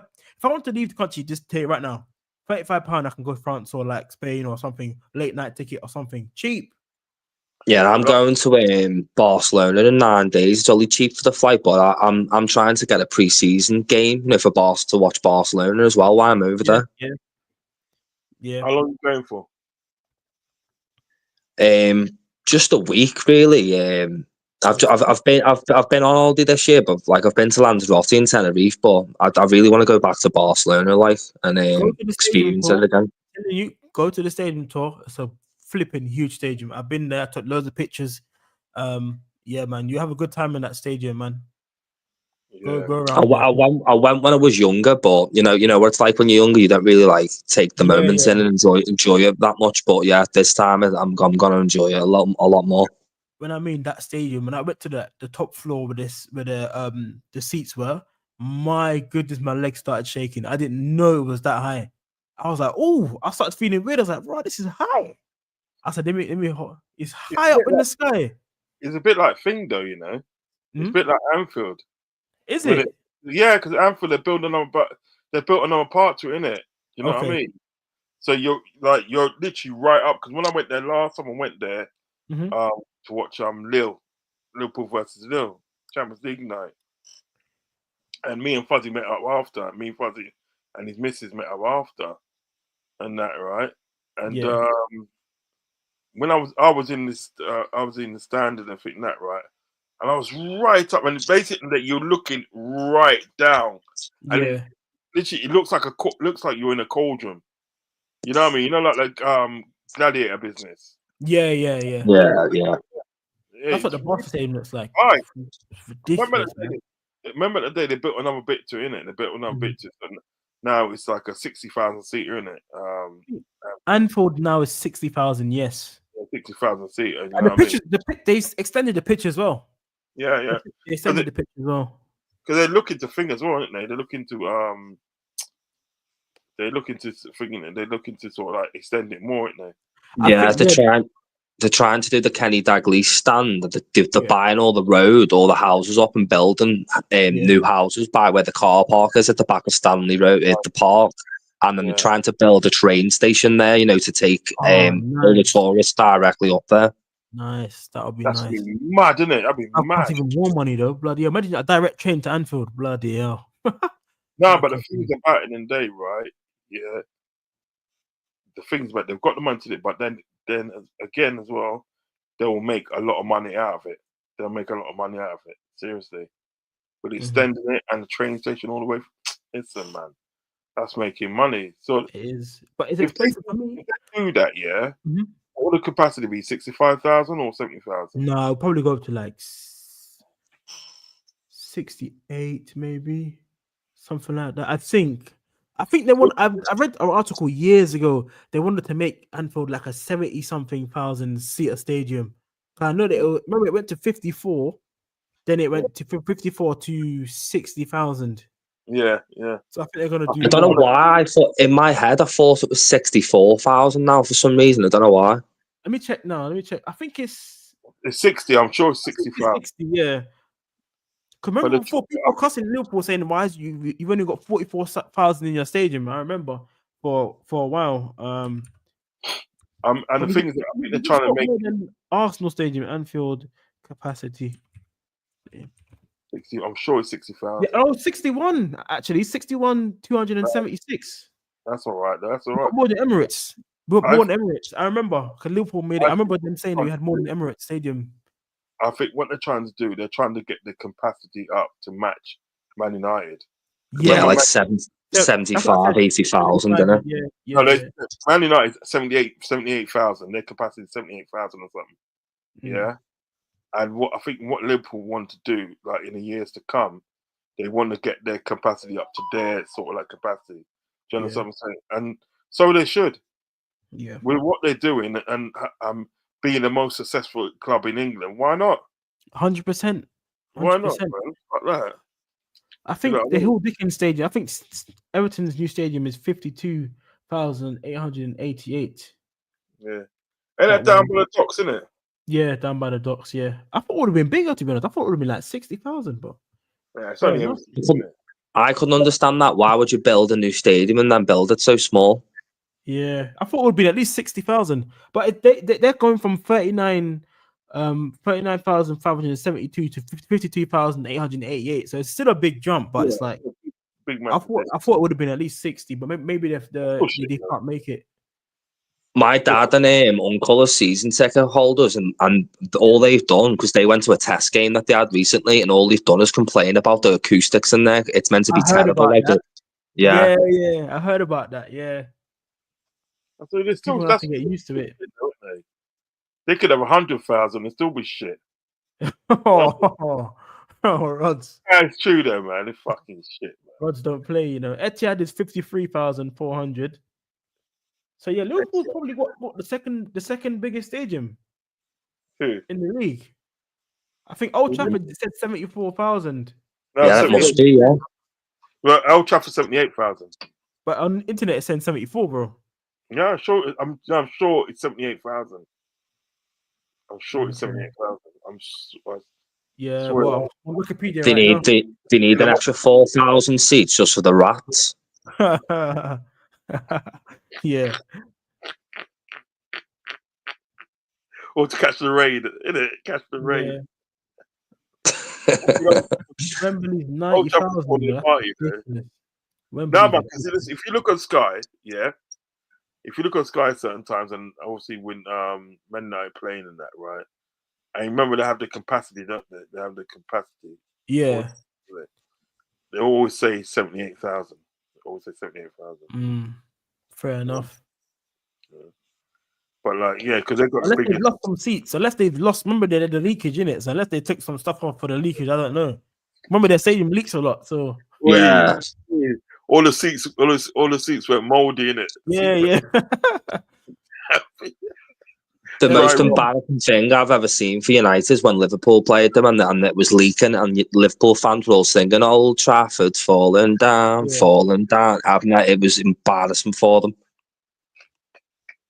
Yeah, that is mad. They I don't are understand why the like- club ain't done the maintenance for their stadium. The most thing you're supposed to sort out is your stadium. You know, no, because you know what you know what they're doing, right? This is what they're they're gonna doing. rebrand it though. I heard that they're gonna do This something is what they're different to it. doing. N90. This is what they're doing. They're too busy spending 70 odd million on players and putting them on high Mad, I wages. never thought about it. Yeah, Thinking that these players that they're going to come here and do a madness and getting them out of the rut that they want to get out of, and they're realizing that these players are just ordinary. You've been mugged off, yeah, right? Mm. So they ain't got no money to spend on like maintenance on sort of like the grounds and this and that. And they're firing. Listen, they're firing staff, you know. yeah, They're that's mad. firing staff. A big club at Man United firing stuff. You know, it's wild. That's what team that brother. Yeah, That's what I'm saying. So they ain't got no money to. They ain't got no money to spend on sort of like remodelizing their sort of like ground, but yet you got money at the end of the day to like try yeah, and match no. off Sesko. Come on now, if Yeah. Sesko comes to Man United, yeah, he's gonna come there and he's gonna take one look at the Man United. The facilities. Yeah, you're gonna take one look and go, Yeah. oh, I've made a mistake. Yeah, Here. I should have stayed in Leipzig. That's what he's gonna say. He's actually Yeah, do you saying remember? No, go on, Rods. he's gonna say I should have stayed in Germany. Make it better. I should have gone to Newcastle. At least their facilities are better. You know what I mean? Well, do you remember that Ronaldo interview? Like that was on Piers Morgan. I think that was one of the most embarrassing things that have happened to United in the modern era. He said like the 100%. saunas and everything was the same from like when he was there when he was younger. Yeah. He said nothing's changed. He said what? Nothing. He said no, nothing. The food, nothing's changed. I said what? But then Lingard, have you seen the interview with Lingard?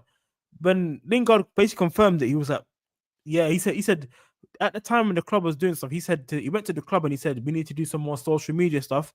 Then we do the social media stuff for the Man United YouTube channel or the TV, wherever it is, to try and get more like followers and make more engagement with the fans. They were like, yeah, no, we don't want to do it, all this kind of stuff. So he said that Man United, the people at the top were behind time. They were stuck in the past. Yeah, of course. That's why you don't change. The only reason why you don't change clubs if you're stuck in the past, you don't change the stage, you don't change the lunch hall, you don't change the food, you don't change the. How can you not change the sports facilities where players get massages and trains and all that kind of stuff? Look at Liverpool. Liverpool bought a whole massive access center for the whole of the youth team and first team, literally. And we still own Melwood as well for the women, don't we? And then Melwood, they gave it to the women's team and even upgraded that and changed that, made that look. Come on, Yeah, you know what I mean? You got to do that stuff. You know what I'm saying? You can't just leave it by it like that. The thing is about it, right? To be fair, right? Man United are what Liverpool used to be like, isn't it? Right? Say again? Because at the end of the day, the remedy that we had was working for us so well. Remember, we dominated for 20 years. It was working so well.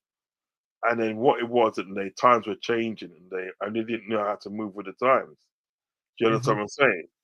And they were still doing things that worked for them 10 years previous. But you couldn't do that now. Do you know what I mean? Like with Roy Evans and sort of like, you know, I'm not saying that Robbie Fowler was sort of like a rubbish player and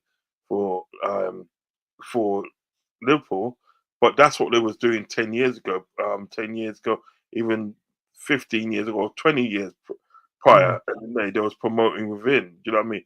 Remember at the day, like when you look at sort of like people like Kevin Keegan, we bought him for 4th Division Scunthorpe. You know what I mean? And look how much a baller he turned out to be. Do you know what I mean? Evan Hughes got bought from Blackpool in 1967. You know what I mean? And there was like Blackpool wasn't no top flight team like in them days there. Do you understand what I'm saying? But what it is at the day, right? That we had the ability at that time with the managers and the coaching staff and that of turning sort of like these players into ballers, into like world class players. Yeah. when it fast forward to the 90s and that, right?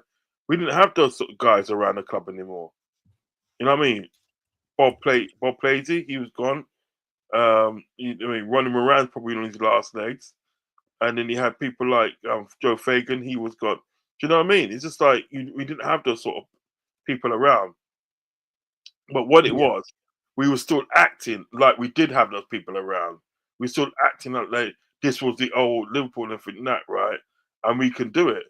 So what Man United is going through now is no different than what we used to we went through. Yeah, 100%. Yeah. Yeah, it's like complete role reversals, isn't it? Yeah. It is. The thing is about it, mate. Even back in them days, one thing that we wasn't doing that Man United is doing now, we wasn't throwing stupid money at players.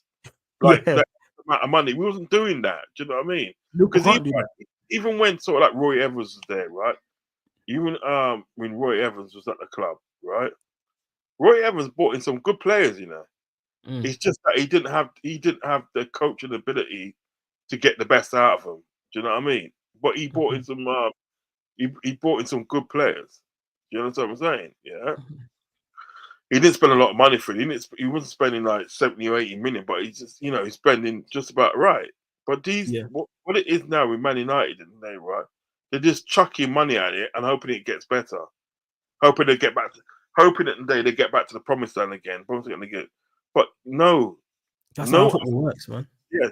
No amount of money is going to get them back to the promised land. Do you know what I mean? You understand what I'm saying? So what I'm trying to say at the end of the day is what they should be doing at the end of the day is just easing up, set yourself, right? Yeah.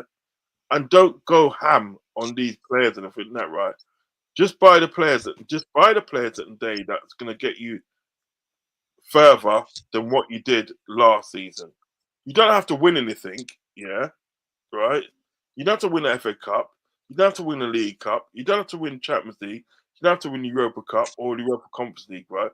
All you have to do is better your position in the table. Just better your position in the table.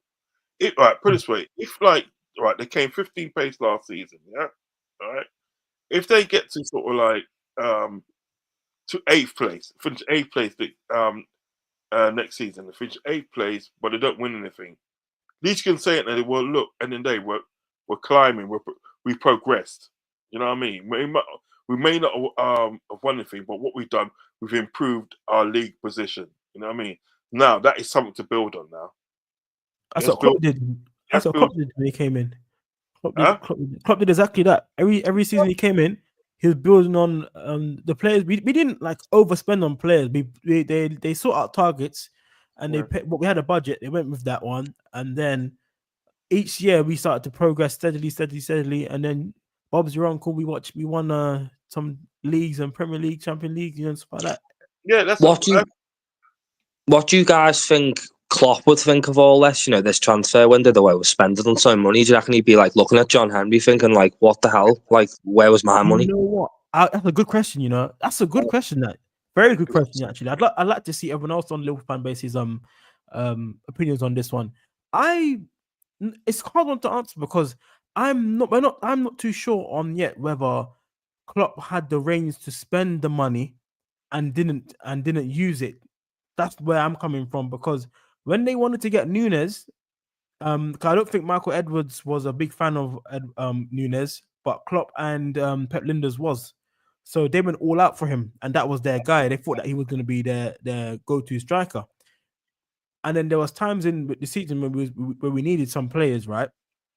And you guys would know this. We didn't get them, and we're as fans thinking we need a player in this position. But Klopp would come out and say sometimes, we don't need players in this position or anything like that. We work what we have, because people started to say that his loyalty was blinding him from seeing what was seen on the pitch. Remember, because Fabinho crashed out, Henderson was starting to lose his legs, Firmino started losing his legs.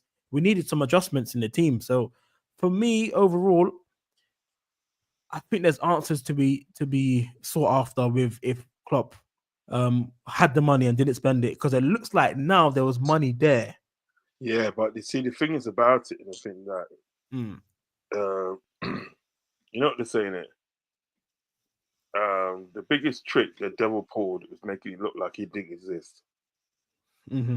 You understand what I'm saying? And that's what it was with these guys. Now, listen, I like the fact that they were buying players and bringing players in and for that. But by no means do I trust Michael Edwards, and I don't trust Richard Hughes.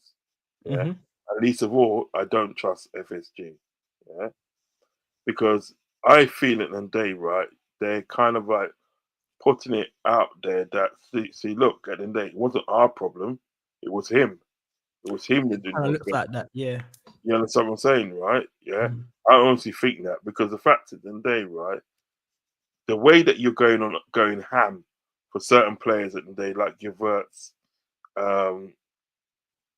Frimpong, Kirkes, Ekatike, yeah, and even Alexander Isak, yeah, you go ham for him in the day, right? And you're telling me at the end of the day that sort of like that you couldn't sort of like go out and buy sort of like what's that guy's name? Um, what's that guy's name for Birmingham? What's his name? Oh, Bellingham.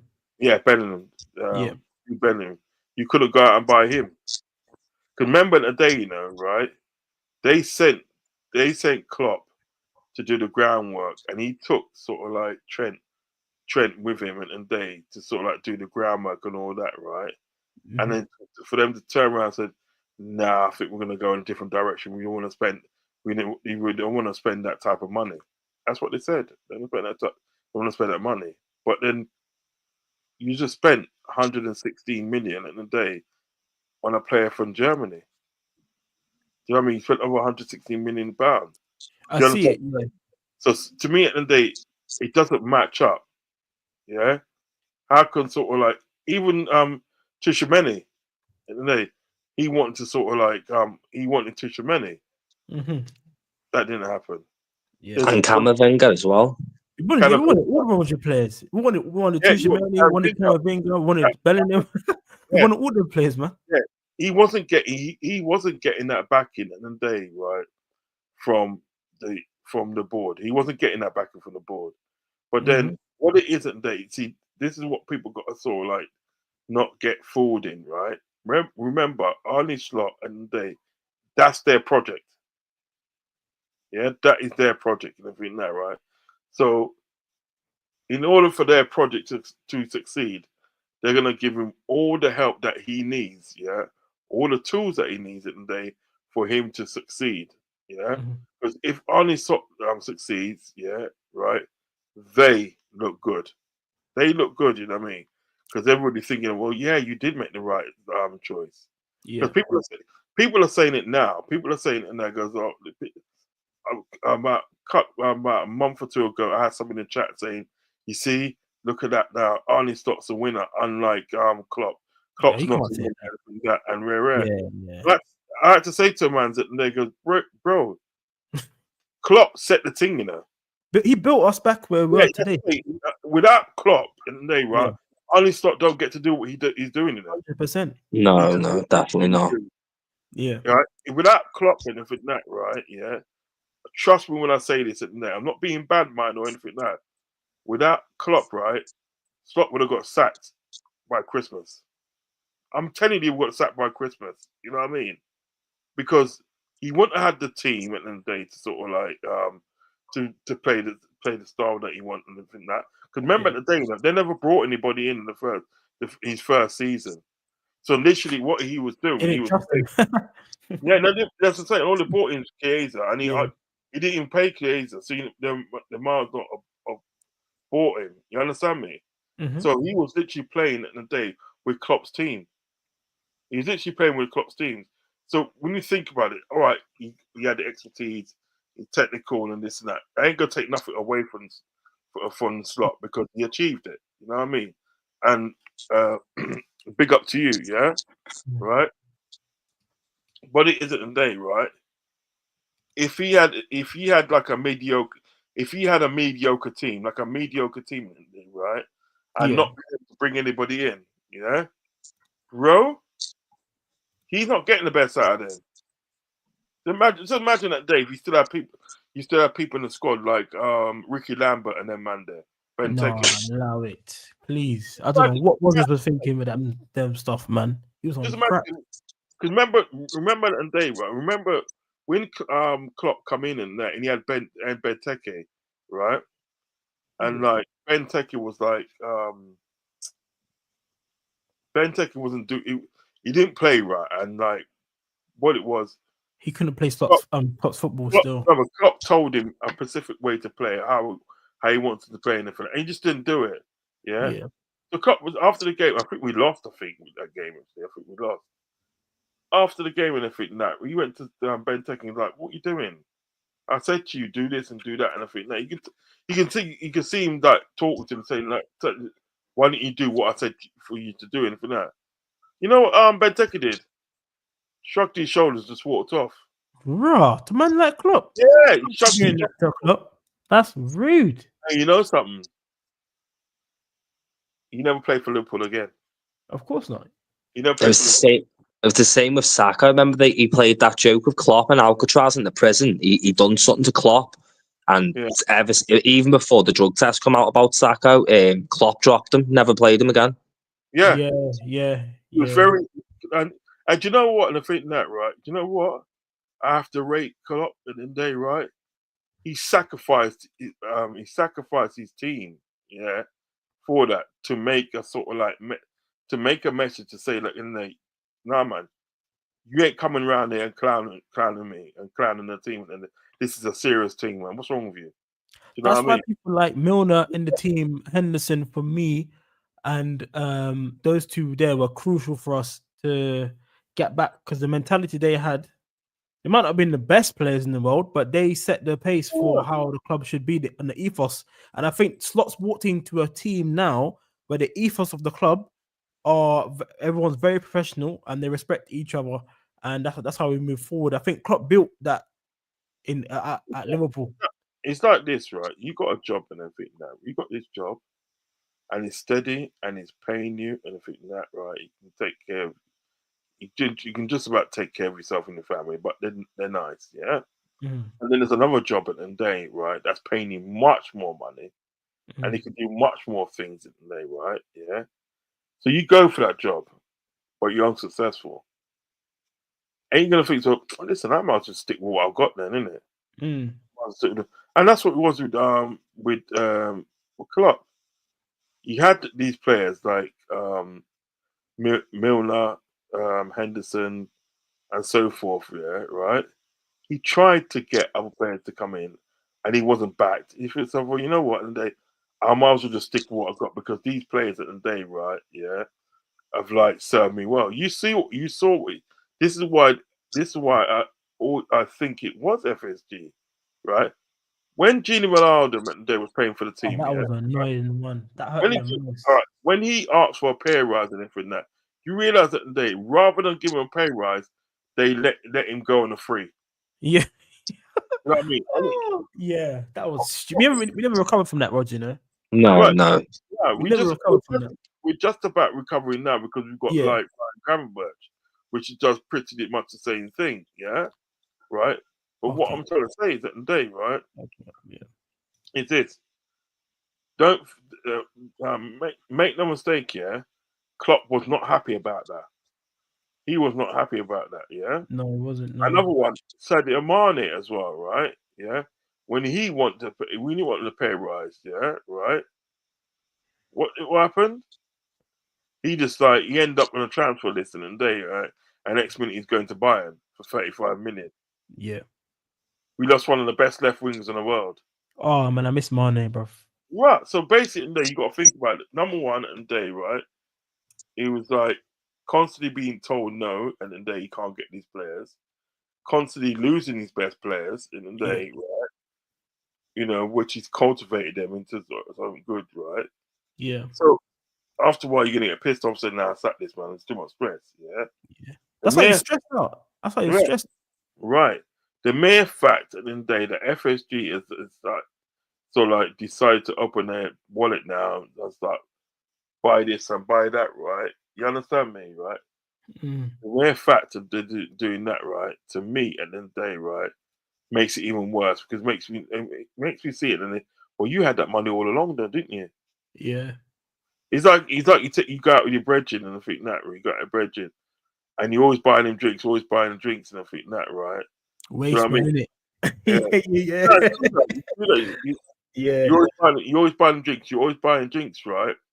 And then sort of like, then like one night at the end of the day, sort of like you're not there, but then the other brethren telling me, they say, "Boy, my mum was buying beer drinks for us last night, and this and that." You don't think, where the bum buckle at?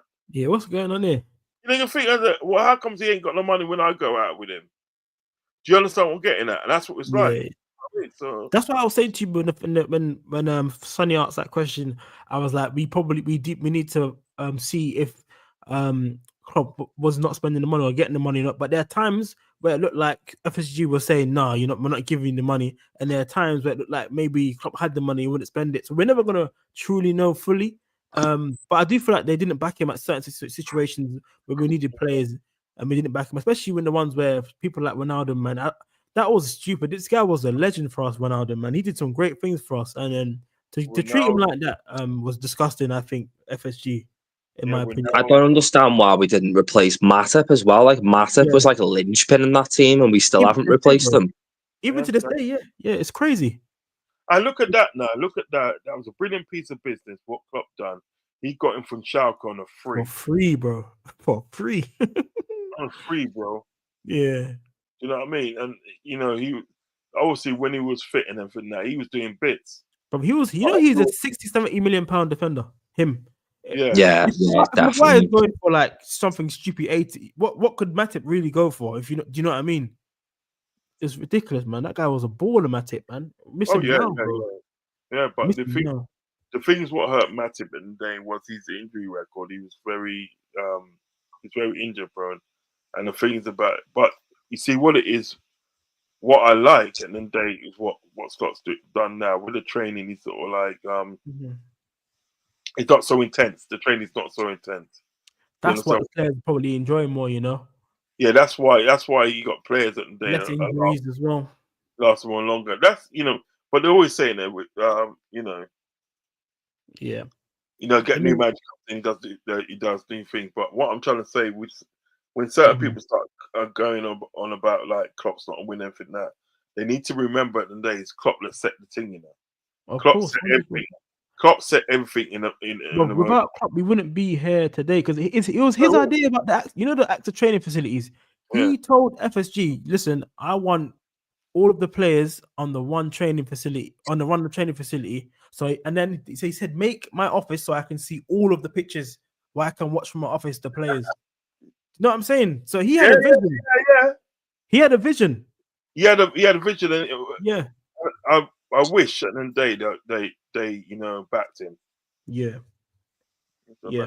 I did think some of his playing style was lessening the players as playing times. As in, obviously, you saw some players just crash down near the end of it of their like careers when they reached that. Because Fabinho he fell off a cliff.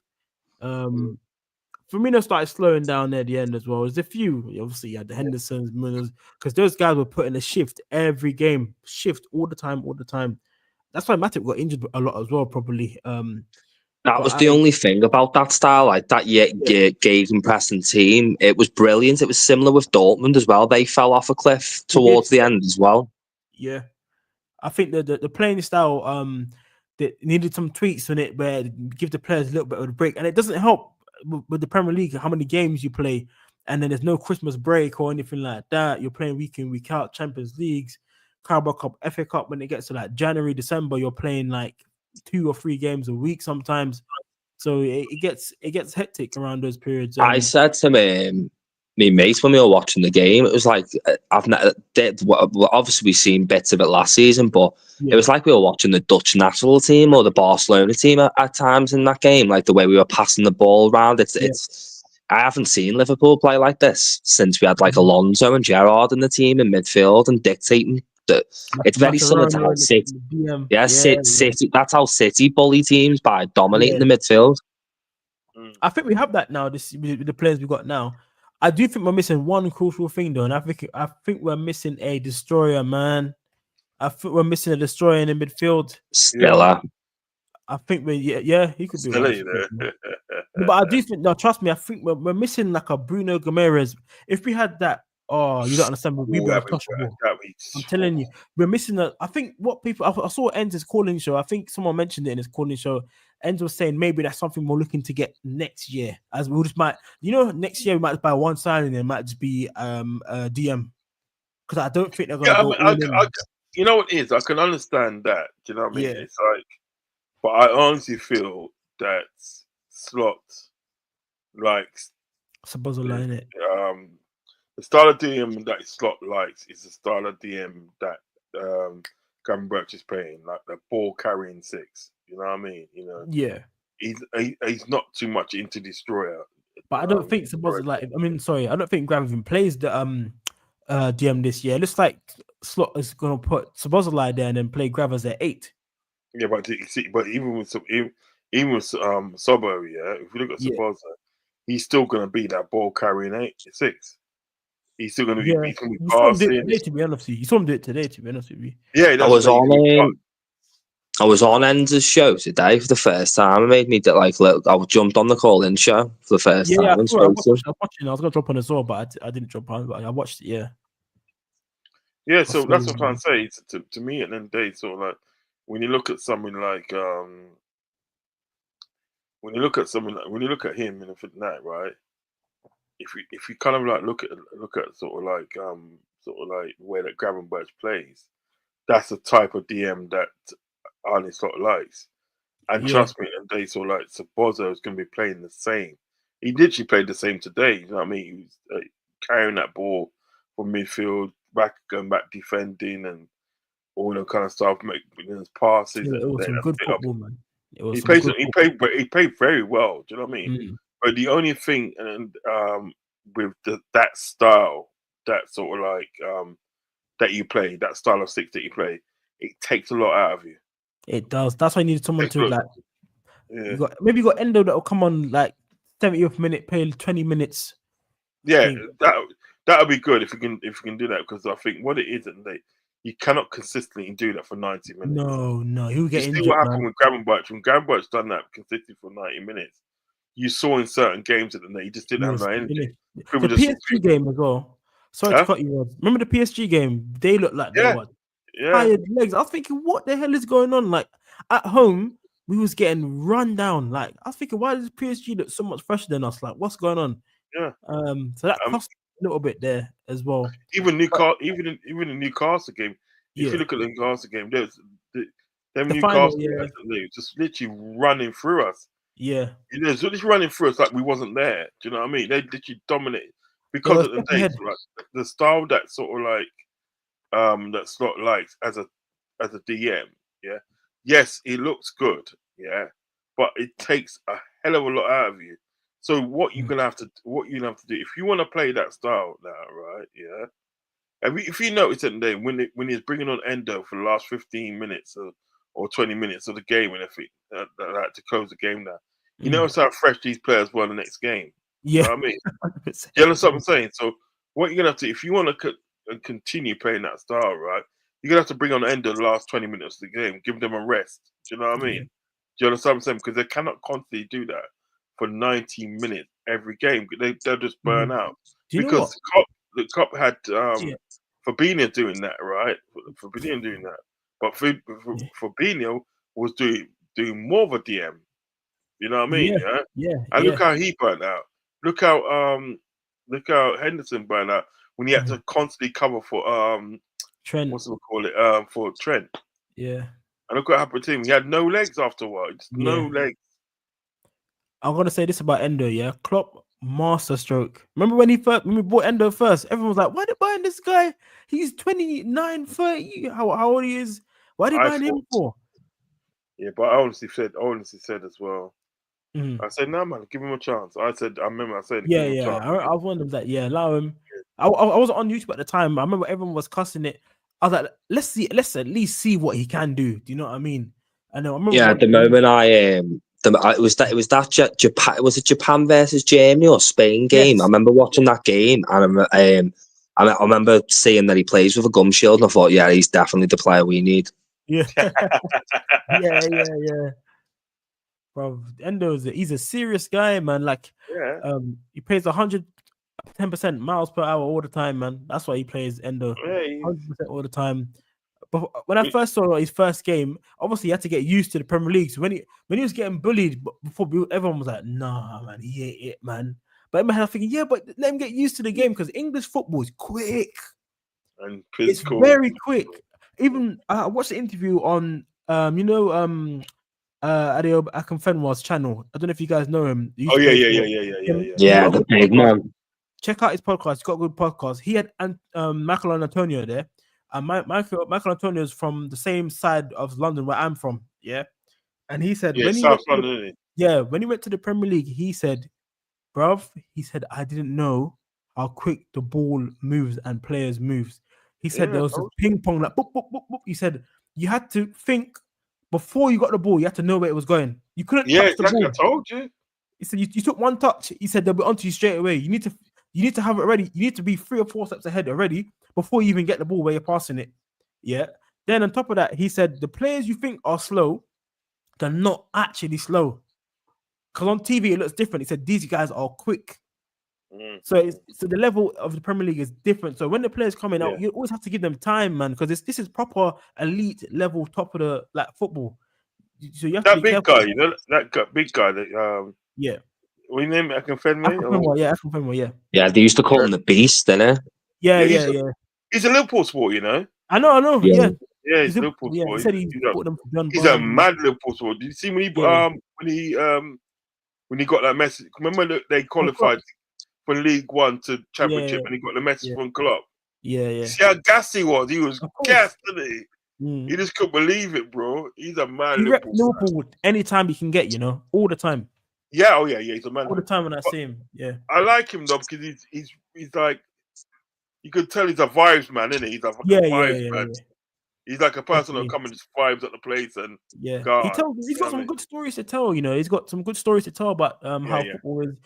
He told a story about him when he was at Swansea. He got offered a contract. I think he was in the Championship or something at the time, or he was at Swansea, but he broke he did his knee, a ligament in his knee, and he said instead of signing a contract, because Swansea would have looked after him, he said he went off to go and try to play for another team. He said that one of the serious decisions he ever made, because he could have got paid and he would have got full rehabilitation and everything. So man, great guy when I hear his talk, man. He does a good podcast. He's got a podcast with Emil Heskey. Go and watch that, man. If you have time. He brought Heskey on there to talk some football and stuff like that of the strikers of today's and back when they was playing football. Trust me. He's a good guy though. He's a really good guy, man.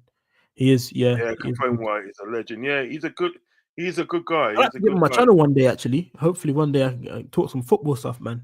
That would be sick. Yeah, obviously that's it's an ambition, isn't it, to get those guys on the channel. I'd love to get that guy on my channel. Well, you should send him a DM, man. You send him a DM. He might get back to you. I haven't got DM for what on Twitter. Twitter or something like that. Maybe he might have X or something like that. Maybe you never know. Yeah, might try a thing. Yes, but the blood clot doing it. Yeah, man. Yeah, why not?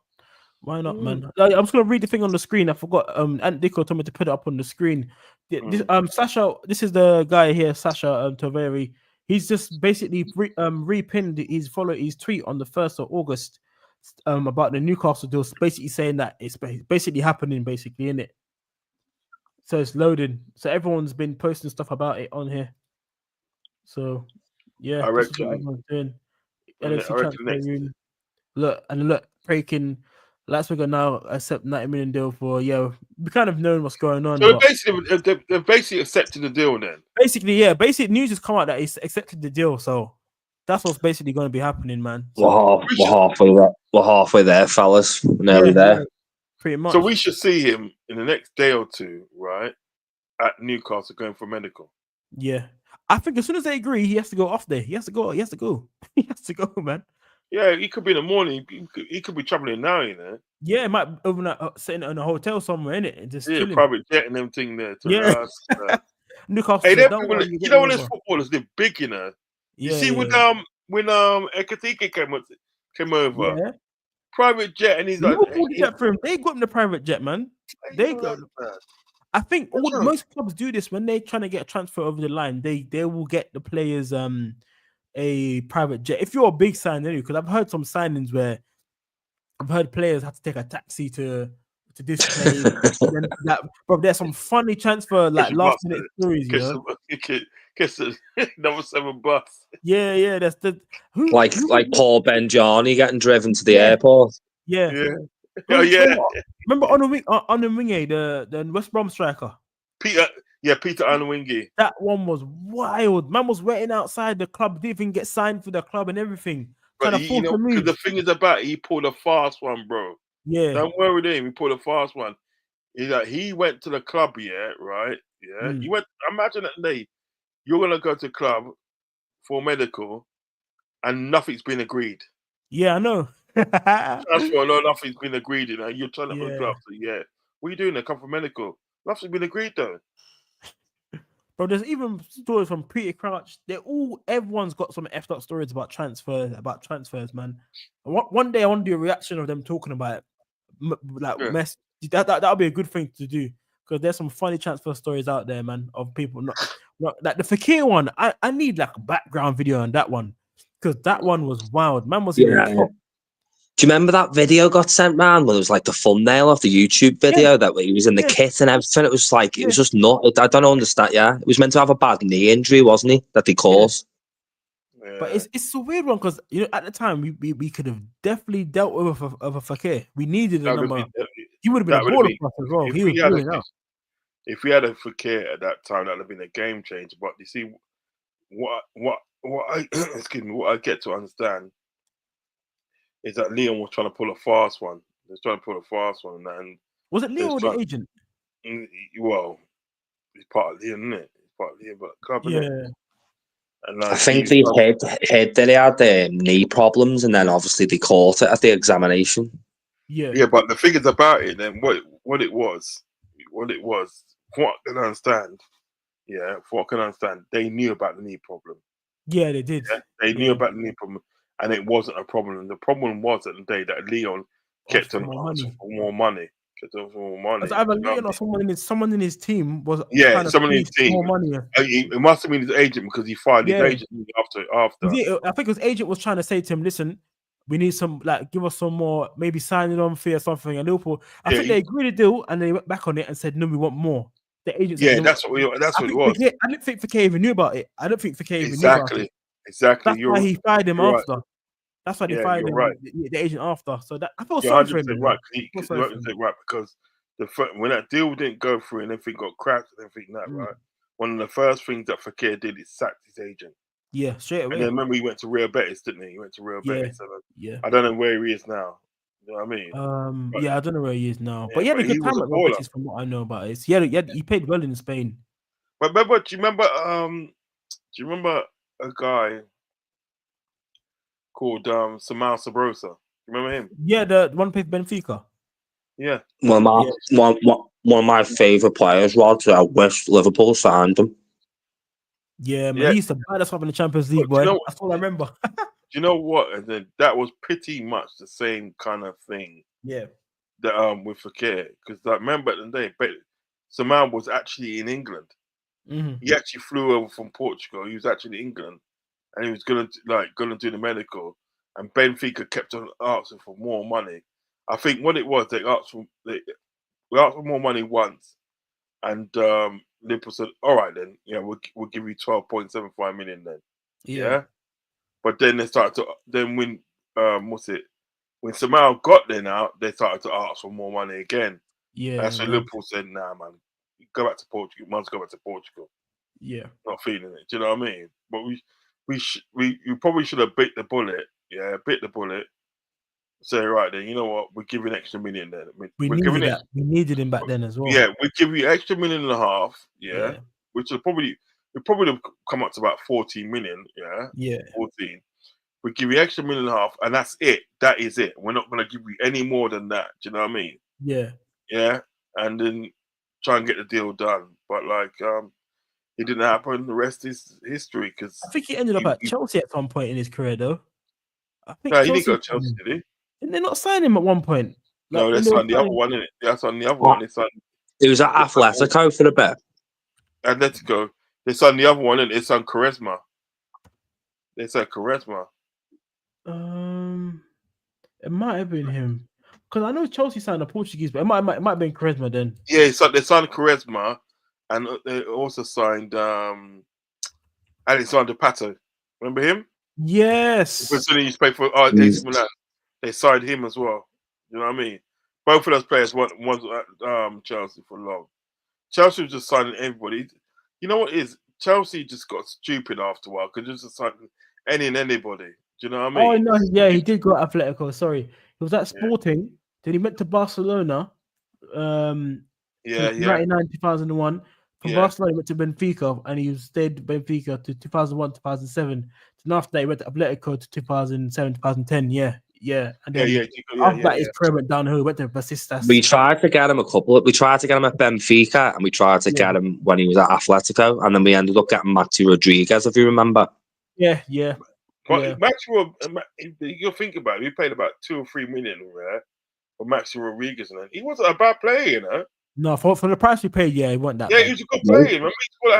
When we scored a hat trick in we saw that space of a week, innit? Yeah. In the space of a week, because he scored a hat trick against Birmingham.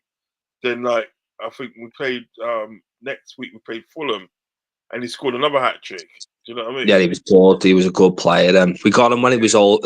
He was old and coming towards the end, but he was brilliant. I wish we would have got him a lot sooner. Yeah. Did you ever see the letter that he wrote to Liverpool when he left? Who? No. Oh. Heartwarming.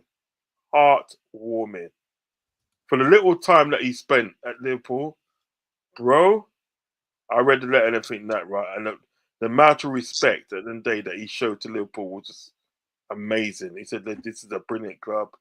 He goes, I love my time. He'll always be remembered. Not like he'll never be remembered as a legend, but he'll always be remembered as a fan favorite style player. Maxi Rodriguez definitely a cult hero. Yeah, because he said something like, he goes, "Oh, this is an amazing club with amazing history and amazing people," and he's talking about how the city is good and this and that. Everything that came out of his mouth, and it was just in glowing sort of admiration for Liverpool. Do you know what I mean? He goes, I love my time here and this and that. Do you know what I mean? He goes, he respects the club. You know, you read this thing, and it kind of literally sounded like, see, it's not that. It literally sounded like Max Rodriguez had been there for 10 years. People couldn't believe at the day that he's been there for just sort of 2 seasons. It's 2 seasons there for. Yeah. You know what I mean? You know, brilliant guy though, really brilliant guy, man. Again, Sonny, I'm with you. I wish we got him younger. If we got him younger, he'd have been a baller. Yeah, his younger days were way better than when we got him. He was a bit past his best, in my opinion, when we got Max Rodriguez in. Oh yeah, of course he was. We missed his early days. When he was a lot more agile on the ball, a lot more attacking, and more direct. Back in his he went back to Argentina, and he played his career at New Young Boys, something like that. New Young Boys. So he was better back then. Yeah, but he, when you look at some of these teams, these Argentinian teams, Argentinian national teams, and he's in most of them. Yeah, of course. Yeah, he was a baller, man. I'm trying to think. There's a few players I missed out on that I wanted at Liverpool. I wanted Daniel De Rossi at Liverpool, but he from Roma, but he stayed. That was one of my favorite players. Here's another one for you from Atletico as well, guys. Arda Turan. Yeah. Oh yeah, we was chasing that guy for years, man. Oh my gosh, he was balling out in the games. When I watched him play against Real Madrid, he was balling out, man. He's Turkish, isn't it? Oh man, that guy was sick. Quality player. Yeah, quality player. That guy was sick, man. Quality player. Yeah, that's a throwback player, man. That's a throwback. Remember that Brazilian Teixeira. Teixeira. Was he the? He was like a 10, wasn't he? He was like a 10. And he played for St. Petersburg or I thought that was Hulk. no. He played for. What did he fucking play for? I know Hulk played for St. Petersburg. I want him at Yeah. Liverpool. But we like Hulk brought himself out, didn't he? He went for money. Was it Shakhtar Donetsk he used to play for then? I think he might play for Shakhtar Donetsk. It might be. Shakhtar Donetsk had a lot of Brazilians. They had a lot I of think he might play for Brazilians. Shakhtar Donetsk and everything like that. He was quality. And like Ian, was it Ian Air? Ian Air went over there and I think come back empty-handed. He done that twice, didn't he? He done that twice. He went to sign a Russian player that was like a right winger, and he was fast. Conor Plianka, was it? Yes, and because remember he ended up at West Ham, didn't he? In the end, didn't it? Yeah. And Ian Air went over there to sign him, come back empty-handed again. And people were saying, "What use of you? What use are you?" No, that's what I'm saying. Because it's the second time you've been over to that country. You come back. Yeah, we missed out on two of them. There was Yarmolenko and Conor Plianka. It was Yarmolenko, yeah. Yarmolenko. Well, us being free because Teixeira and he went over to sign Teixeira, and we missed out on him. He came back empty-handed. Who did he go to? Teixeira. Huh? Who did he go to? Ended up going. He went to China, didn't he? Yeah. Yes. China, that's when they were buying. That's when all the players were going over there. When China was like the Saudi, they were paying people like hundreds of thousands a week. Yes. Remember Russia was doing that at one point, and then China was doing that. Right, I remember. We was in for Teixeira, yeah. We was in for Teixeira and that, right? And that Ian Air went over there to sign him from that. Comes back empty-handed. And I think after not so long after that, one of them ones anyway, one of them transfers that he wasn't successful with, right? Not so long after, right? He retired. Yeah, after their performances. Yeah, but I thought, what you retired for? You ain't done nothing. I remember Oscar went to China as well. Oscar went to China. He made bread. Oh my gosh. Yeah. That guy made bread, man. He wasn't that much good though. I didn't really rate him in that Oscar. Didn't Tevez go there at one point as well? Tevez did, yeah. Tevez went over there as well. Tevez made bread over there. Oscar made millions. My gosh, that guy made millions. They all go over there. They're all them South American players. They all did. A lot of them went over there. A lot of the South Americans, mainly the Brazilians, went over there to get that money. Yeah, of course. They go get that bag, innit? Yeah. Oscar had a good one. I remember when he first came to Premier League, he had a good year in his first Premier League season. I remember Oscar. He was balling out, man. Yeah. He was balling out, Oscar. One that I was devastated we never got. He ended up going to Chelsea, obviously, the Elephant Man, Diego Costa. Yeah. We was looked at him. He would have done well at Liverpool as well. Elephant Man, you know, stop that. Do you remember that song they used to sing? So I couldn't believe it. I remember once Liverpool played Chelsea and all the Liverpool fans are singing "The Elephant Man, the Elephant Man, you should have been drowned" and all. It was a horrible song, obviously. Oh yeah, that's crazy. Yeah. Have you read seen that one out? Read that thing out there. I'll read it out. I want one thing before I read it out. Have you seen the part when him and Henderson and Diego Costa going eye to eye, and that's the one time Costa backed out? Yeah, he didn't want it, did he? He didn't want none of it. Okay, maybe this one. He got shook. And he was like, "Oh, I think what must have happened, and what must have happened, they must have had a tangle and think that, right? Yeah. And then like Henderson's like kind of walked away, and he must have like pushed him or something like. He must have done something. Back. Yeah. And Henderson turned round and went right up to him, and that right, and said some words to him, and that right. Man got shook, blood. I feel like Costa thought he probably couldn't rap with Henderson. That's what it was. Yeah, I remember. He couldn't rap. Listen, he thought, I'm not going to win this one, and he's walked away. But yeah, this is what Sanchez put out again. This was like a couple minutes after the other tweet he put out. He said, RB Leipzig is now expected to accept $90 million deal for Sesko. It says Newcastle expected to reach a full agreement with RB Leipzig soon. Now waiting for RB Leipzig's final approval. So we're just waiting for them to fully accept it on public eye to say that, the deal's been come through.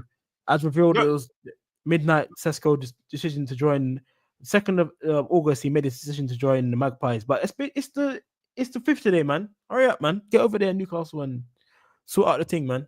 That's what he put out. So that's what's there. That is what's there. That is But, crazy. I didn't even know it's been 2 hours. 2 hours has flown past. Shit. just quick one, yeah. Do you Yeah, remember go the on. one that do you remember the time when we was playing Chelsea, yeah? Mm-hmm. And what's it? Thing went head to head, didn't it? Alex, and Trent went head to head with what are you then? Havard. Havard? Havertz. Kai Yeah. Havard. Is Kai it Havard. Havertz? Yeah. He went head to head with him. I think I was playing Chelsea. Went head to head with him, right? And then what must have happened in the day? Sort of like Elliot, Harvey Elliott come in and must have pushed up Yeah. push up thing, Elliot's on it, man. push him Elliot's up, yeah. on it, man. Yeah, push up Kai Havertz and everything, right? But then Rudiger come in and try to bad up Elliot, innit? Yeah. And then Find out. Father Miller come in and say, "Yo, brother, we had it." He's like, "We're doing it for that, right? We had it." And like you could tell that Rudiger got shook and everything that, right? And then Miller's going to him, "You better fuck off, you know. You better fuck off. You better fuck off." Oh And yeah, Miller you wouldn't want. shook. You You remember wouldn't that want one, to innit? take. Yeah, you wouldn't want to take Milner on, would you? Nah. No, that guy is a proper professional, man. He knows some shit, man. I'm telling you. He would outfight you. You know what? He Yeah. would outfight you on fitness. He just outfight you on fitness. Yeah, because yeah. When you start puffing and this and that, right, the man's still punching you up, you know. Who be smiling? Oh, you're tired. Oh, okay. Yeah, right. People like you're tired now. You know, I tell you one time, I think it was in his last season at Liverpool, yeah. Man come out, he was a sub. Man come out and everything that, right? Bear in mind that there's some players on the pitch, quite a few of the players on the pitch were 20 years younger than him, yeah, right? Fucking Milner come out, right, and looked fitter than them. Yeah. He looked in better shape than these people that are 20 years younger than him. He looked like a unit, bro. You know, like Wolverine. He looked like Wolverine. Do you remember that season when Robertson got injured and he broke the record for assists in the Champions League at left back? Yeah. Remember he played left back all season, didn't he? That day, didn't he? Yeah. He played left back all season that day, and he done a job, bro. Yeah, more than a job, bro. One of the best backs. Like, oh yeah, he was sick, man. Do you know what it is in the day? Yeah, that's one of the. And we remember we got him on a free. Yeah, that's one of the best players that we've got. You know, he's arguably one of the best Premier League players overall in general. Because not many people, big teams. Not many people remember this. Yeah, the last game he played, one of the last games he played the season before, City let him go. He played against Bayern Munich in the Champions League game for City. He scored 2 goals, and one of them was a free kick, and they still let him leave for free. Yeah. They didn't realize what we you know what we said. Thank you very much. You know what have that. You know what I mean? I tell you what, City could have dealt with keeping him. You know. Yeah. And the thing is about it in the day when he came to Liverpool, he just did a madness, man. Some of the games that he played and the way that he was and everything. That you know what I liked as well was his leadership as well. I liked his leadership. You know what I mean? When he was at Aston Villa, I wanted him a lot. When he was at Aston Villa, I wanted him from then. But I remember his early days at like Leeds and Newcastle as well. Yeah. You know, he played for some quality teams. You think about it. Leeds, Newcastle, Villa, City, Liverpool. He played for Brighton. He's still going strong now, Brighton. Yeah. Still going strong now. He's had a good career. If you want to talk about like legends of the Premier League, he's up there, man. He's had some good careers, man. Do you know he's changed his number? He's 20. Yeah, I saw him 20 in it. Yeah, to change some to Michael Respect to sort of like Jota because they were really good friends in that, innit? They were good friends and stuff. Do you know what I mean? You know, but like listen, you don't get players like Milner anymore. I'm sorry, you don't get them anymore, man. I'm gonna say to you this, Roger. I feel like obviously you would have been seeing players through the years. It depends on what you think. I felt like when I was growing up, I was born 95, so I started to see the players like the R9s and stuff coming, like playing in those eras. I feel like the people of today, I think there's an era of football that they've missed that was really crucial that they don't know about, you know. that some of the young true. kids don't know about. So I remember growing up on like R9, Rivaldo, that Brazilian era of those great. Obviously, you've probably seen great other players. Like you probably would have seen Cruyff, Johan Cruyff playing all that kind of Yeah, people. in his last sort of like last Yeah. days. You know, what's that guy that plays Brazilian Redondo and all them Yeah, people. yeah. So obviously, I Yeah. never seen Maradona play. Who's that guy that did that Ricola. celebration? Who's that guy that did the baby celebration Oh, in the I World forgot Cup? his name. In the World Cup. Yeah, seen him. He's still playing now. He's still Yeah, playing. I remember you were saying. Yeah, because he built a team. He's Yeah. in his 50s, early 50s. Yeah. But he built a team. He built And he played for the team. Yeah, and he plays for the team and that. Yeah. He's just a guy at the end of the day, and he looks in good shape. He's just a guy at the end of the day that just loves playing football. Mm. That's his passion. You know what I mean? You don't get people and they just love doing a specific thing. My long-term goal, I'll say, Rods, would be one day I'd like to make like a football team for my channel. That's like a long-term goal. If I'm doing it full time, that would be like a long term goal. Yeah. Well, the That AFC made their own team, haven't they? Yeah, they've got their own team. I'd love to do that one day. You can literally. I can do it now, but it's just like it'll take a lot of effort. To be honest with you. No, you can do. That's the thing. You take a lot of it, but I'm just saying it can be done. But you literally obviously you start from like lower. Yeah. You know what I mean? You just like what you do, you just rise through the All I know is you need a lot of money as well. I've watched like hashtag Spencer Owen do it. I've seen SC Dons do stuff like that. The side man have a team as well, don't you know? Like KSI and that, they have their own team, don't they? Yeah. I know there's Stormzy and Zaha have the team they're called Croydon FC. They got promoted in their first season in the non-league, so they went up to a higher tier as well. So there's other teams that I've seen people are doing it. Yeah, it got a lot of do. I mean, that's how Salford Salford started off. Yeah. Salford FC, they started off in lower division because they got a big fan base for their team. Salford. Well, yeah, because it's Paul Scholes. People like it's a doing that run, isn't it? Yeah, it's Carlton too. And you got David Beckham, Scholes, and the Neville brothers all come from there, didn't they?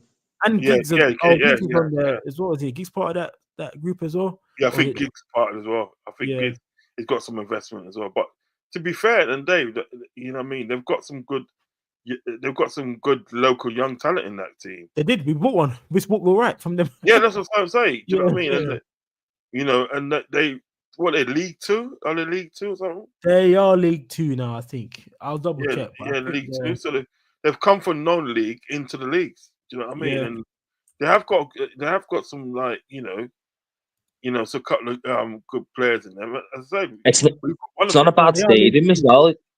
Yeah. So with the right investment in there, you can do it.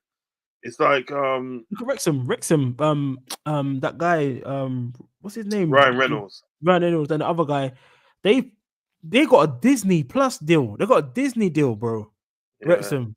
When you have a back by Disney, brother, do you know how much money that is? Yeah, it's nice. And they're doing all right. They're doing all right. Yeah. They're doing all right for themselves still. You know what I mean? And apparently, the Amazon documentaries they had, that's put a lot of money into the club, Yeah. The documentaries they had. So they're in the championship now, aren't they? Are they in championship? I think they're in the championship. They didn't. Or League One. Let me check because I think Birmingham City is owned by that American. What's that guy? Tom Brady, Birmingham City, and then Wrexham. I know that they were. Wrexham. Isn't Leeds is owned by something to do with an NFL player as well, isn't it? Sure, something like someone put money into one of the. Yeah, I think someone put money into one of the teams. Who bought Swansea recently? It was It was a basketball player. Someone put money into it. I forgot who it was. All these American people are putting money into football clubs recently. Yeah. I think Wrexham's in. It's an investment, right? No, Wrexham is in the. Wrexham's in the championship. Yeah, you're in the championship. Oh, they're in championship, are they? Yeah, the championship. Oh, that's good. Good. Yeah, and so is Birmingham. Yeah, because they both got promoted from League One. Yeah, that's good. Oh yeah, because Luton's gone down to League One as well, isn't it? Yeah. So yeah, both of them. I won't be surprised if Wrexham and Birmingham are in the Premier League next year. You never know, innit? I had to do some research on how much money they spent. Charlton's back in the Championship now as well. Charlton. All they need at the day is one season at the day of Premier League money, and they're all right. They're all right. They're nice. Birmingham, they sold what's his name? Job. No, who's that? Sunderland. Sorry, I'm getting mixed up. Sunderland sold Job, which is a bit weird. Yeah, he went to Bayern Munich, didn't he? Dortmund, yeah. Dortmund, sorry. Yeah. I'm sure both of them were there though at Birmingham, weren't they? Before he obviously went to Sunderland. I think that's where he come from, Birmingham. Yeah. Yes, he has. Yeah, he did come from Birmingham. Yeah, he did come from Birmingham. Yeah. He's literally followed in his brother's footsteps. Following his I don't blame him because it's worked for his brother, and yeah, I don't blame him because I wanted to see him in the Premier League though, Joe. But maybe he thought might not be ready for it yet. But what position does he play? Same as his brother. Pretty much the same position, yeah. Both play central midfielders. Because that's what Alonso said to Jude at the day. He wants him back in central mid. He wants him back in midfield. He doesn't want him in the 10. Yeah, he doesn't want him in the 10. Yeah, he wants him in the midfielder. Yeah. Well, it's only going to help out England anyway, because if you have him in midfielder, you don't need him in the 10. So, but I want to say a big thank you for you guys that's tuned in. I didn't even mean to stream for that 2 hours. That's all right, man. Anyone watching it back, please do hit the subscribe button. We're on 149, so one away from 50. So come on, guys. When I wake up today, sorry, not tomorrow. We're still the same day. When I wake up later on, hopefully I'm on 150, man. So please, guys, like the video. You bun and cheese for breakfast. I know, man. I know. Thank you, Sonny, for jumping on as always. Hope you haven't got work early in the morning, bro. Nah, I'm off. So I'm not back until Wednesday, Thursday now. I've done about 5-6 streams today. I was actually on Monster's channel, Big Six Bants as well. Nice, man. What was he talking about? What was he chopping up on there? Was it like a call-in show or? Yeah, he had a call-in show similar to Ends, like very similar to that. Jumped on there. And he's funny, man. He's one of the funniest people. I think we've got him in YouTube spaces. Like he's hilarious. Yeah, he is good, man. He is good. I feel like once you get onto the spaces more, I feel like your personality comes out more, and I think when they've got that to the T now, they can get their person out there, which is very great, man. For Liverpool and the content. Once you get that Uncle Rod's, your personality is out there. Everyone loves Rods. You know what I'm saying? So it's like Rods as well. Yeah. So it's cool, man. Yeah, Rods is a legend in this LFC YouTube game. Mm-hmm. Yeah, you know what it is, and I just try to be nice to everybody and show everybody respect. You know what I mean? Because man, it goes a long way. Like, because everyone I speak to, like, and since I've started doing this, like, all I hear is good things back when it comes to you and stuff. Like Brian always sings your praises from Anfield Irishman, K-Mac, all them guys always say good things about you. You know, Brian's a G, We used to have shows and that we used to just talk, and then we'd go from football to one other, to everything else. You know what I mean? Yeah. They start football and just end up randomly on comedians and stuff like that. And one night we was chatting about comedians. I was talking about like Frank Carson, Jimmy Cricket, and all this Dave Allen and all those sort of like Irish comedians. All them old British comedians.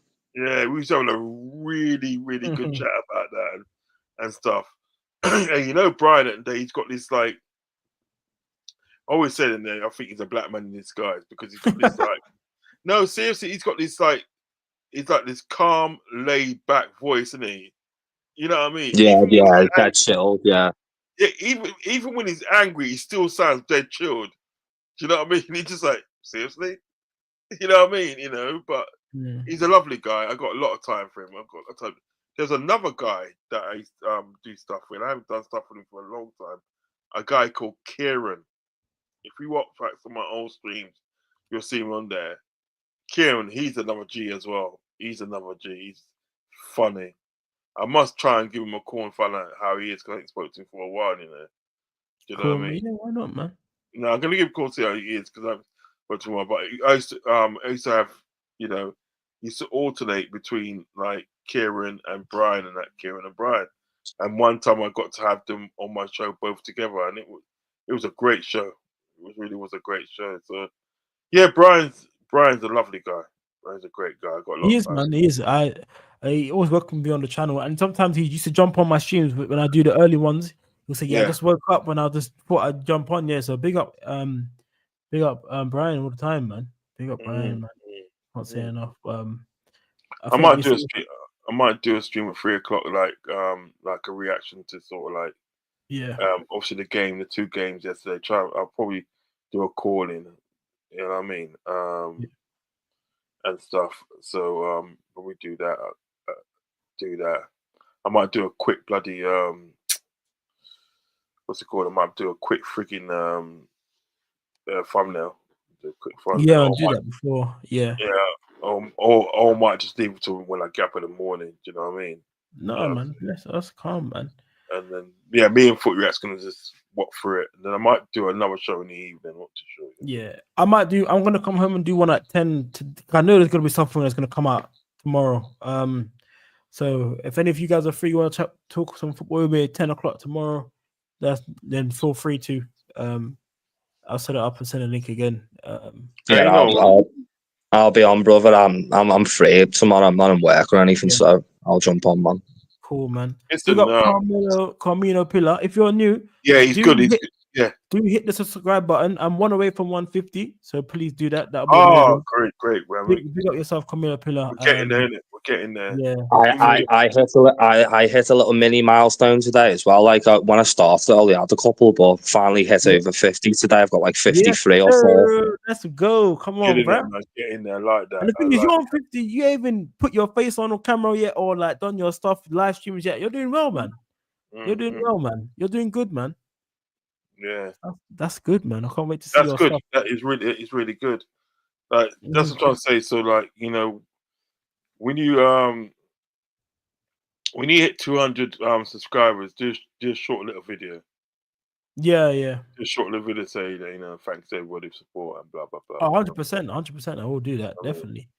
Definitely, indeed. Have you found your PC yet, Sonny? You got any ideas yet for your PC? Yeah, I know exactly how I'm going to do it. Now I'm going to do like a desk, computer, and then put all my memorabilia in the back, similar to how you do it, like football shirts and like Liverpool stuff I've got all in the back and stuff. I'll tell you what, Sonny, go on a website called Scan. They do really good PC deals. Yeah. You know what it is about you, right? Yeah. There we go. Yeah. No, seriously. I'm big you up in her, brother. Yeah, go on. I was telling Fuzzy the other day, you can ask him. I was telling Fuzzy, I go, yo, that kid there, N90, he knows some good software sites and stuff. Yeah. I go, because I've given him that what's one you gave me something the other day, didn't you? The one, is it the one for the scoreboard and stuff? Yeah. You called or something like that. Yeah. I've given him that, and I think that he goes, fuck, you know. This is great. And it's easy to use as well. You literally just drag it, and the scoreline pops up using the OBS. You know, and I've given him Image FX. He loves that. That one's mad as well. Yeah, and I'm sure I've given him that camcorder. I think I've given him that one, but I don't. I said, yo, that kid there, he knows all these software sites, and they're so good. Bro, I'm telling you, when I fix OBS completely, I'm telling you, my channel's gonna be looking mad. I'm telling you, when I figure it out properly, there's gonna be a day where I sit down, and maybe when I'm off, because I know how to use OBS for my own screen. So like, if I'm on StreamYard, I know how to edit my own camera screen, but not the whole setup on StreamYard. You know, I have my whole background like this. I think I can make it a bit better, but I'll have to figure it out. I haven't what I have now is fine. When I do that, I'll let you know about it as well, and then try to set something up for yourself as well. So I've got all this to come, fellas. Yeah. My laptop. I need to take the laptop. I need to take that to sort of like the place there, the place to get it fixed. You know, and get the lines off and everything, and then I can just crack on my OBS. Then I can sort of like start using that sort of like Uno thing. You know what I mean? Hopefully that'll be just in time for the for the game. Yeah, it's easy for the games. What that thing and just try and use OBS with it. It's easy. I think Yeah, if I've got you use OBS. or I've got StreamYard OBS. on. Yeah. I've got OBS on the other laptop, the more newer laptop. Yeah, I've yeah, got yeah. OBS on that, but I haven't got it in So, this. so what do Go you on. do? Like, say for instance, you'll set the stream off through StreamYard. You have to set OBS as well up through Yeah. as you're doing it. Basically, OBS is like an app, yeah. So you just use that, but you have to turn Free on as well, virtual camera, and it's free. So once you turn that on, you can turn on OBS virtual camera on OBS, sorry, and then you go to StreamYard, turn on OBS virtual camera, and then it will show you your OBS camera. And Yeah, then yeah. what you can do, It streams through. It streams it through. streams through. So you can just stream it through like a camcorder, but it will just show your OBS camera. Yeah. So on yeah. OBS, you can put different links on there, or like, so what you can do on StreamYard, you just have it as one camera, like the camera will just see me by myself only, and then you can add on bits like the scoreboards, the headings, stuff like that. The friggin' you can add in what's it called? Fuck's sake. You can add in the template, league table. Yeah. You can add in the lineup as well. You know what I mean? Yeah. You know, so you can just add in a lot of things on OBS in scenes, and then what will happen? That will go once you got your virtual camera on. That will go through StreamYard. So what they see, they'll see exactly what you've got on OBS. It's exactly basically, what yeah. So I get you. So basically, you go on OBS and you set how you want your stream to look like, the layout of it, and then it just yeah, exactly, exactly. So you can make it look really good.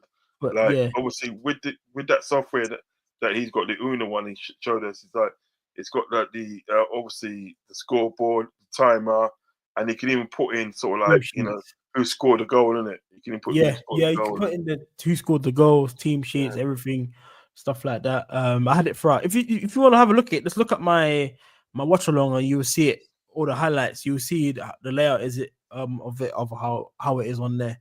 But yeah, if you want a computer, Sonny, go on Scan. You can do a finance one. You can do outright if you want to do outright.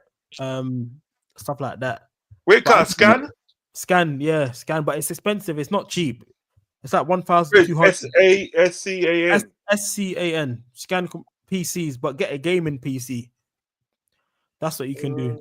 Yeah, that's what my plan was. I was going to get a computer for home so I can do similar to what you used to do, your streams, and then I wanted that M7 gimbal so I can do stuff outside as well. Yeah, there you go. So you got plans there, bro. What, Scan computers?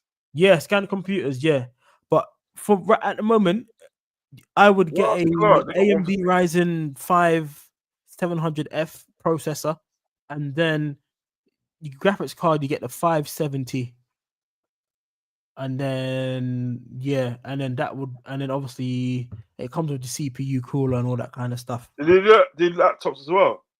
They do gaming laptops, but I'll be honest with you, Rods, you're better off getting a PC because you can upgrade the PC, so you can take the stuff out, put new stuff in, and stuff like that. If the stuff gets old, you can do that. The only reason why I haven't replaced my parts with my one is because my motherboard I need a new motherboard, because when I got mine during lockdown, it's been like 6 years now past it, I think, and it is ridiculous. I like laptops. The new PC stuff is crazy.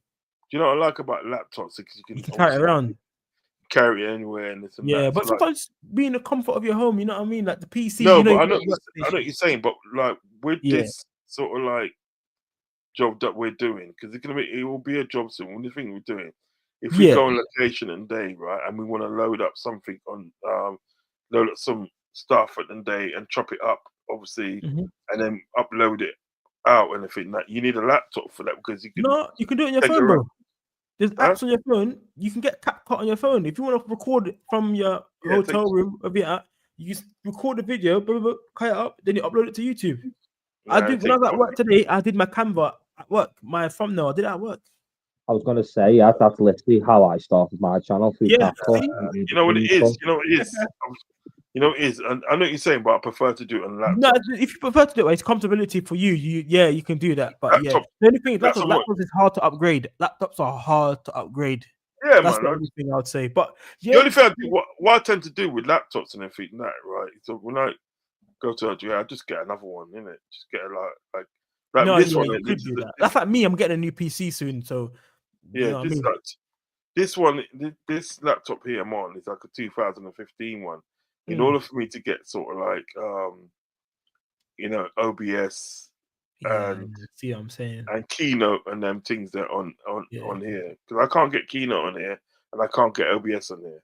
Yeah, I get yeah. Canva, but I can't get Keynote and OBS. Yeah, the PC. In order for me to get that, Mhm. I had to upgrade my computer. So basic that laptop. Sorry, so I had to go basic. I went and got like a 2019 Yeah, 2019 Apple MacBook.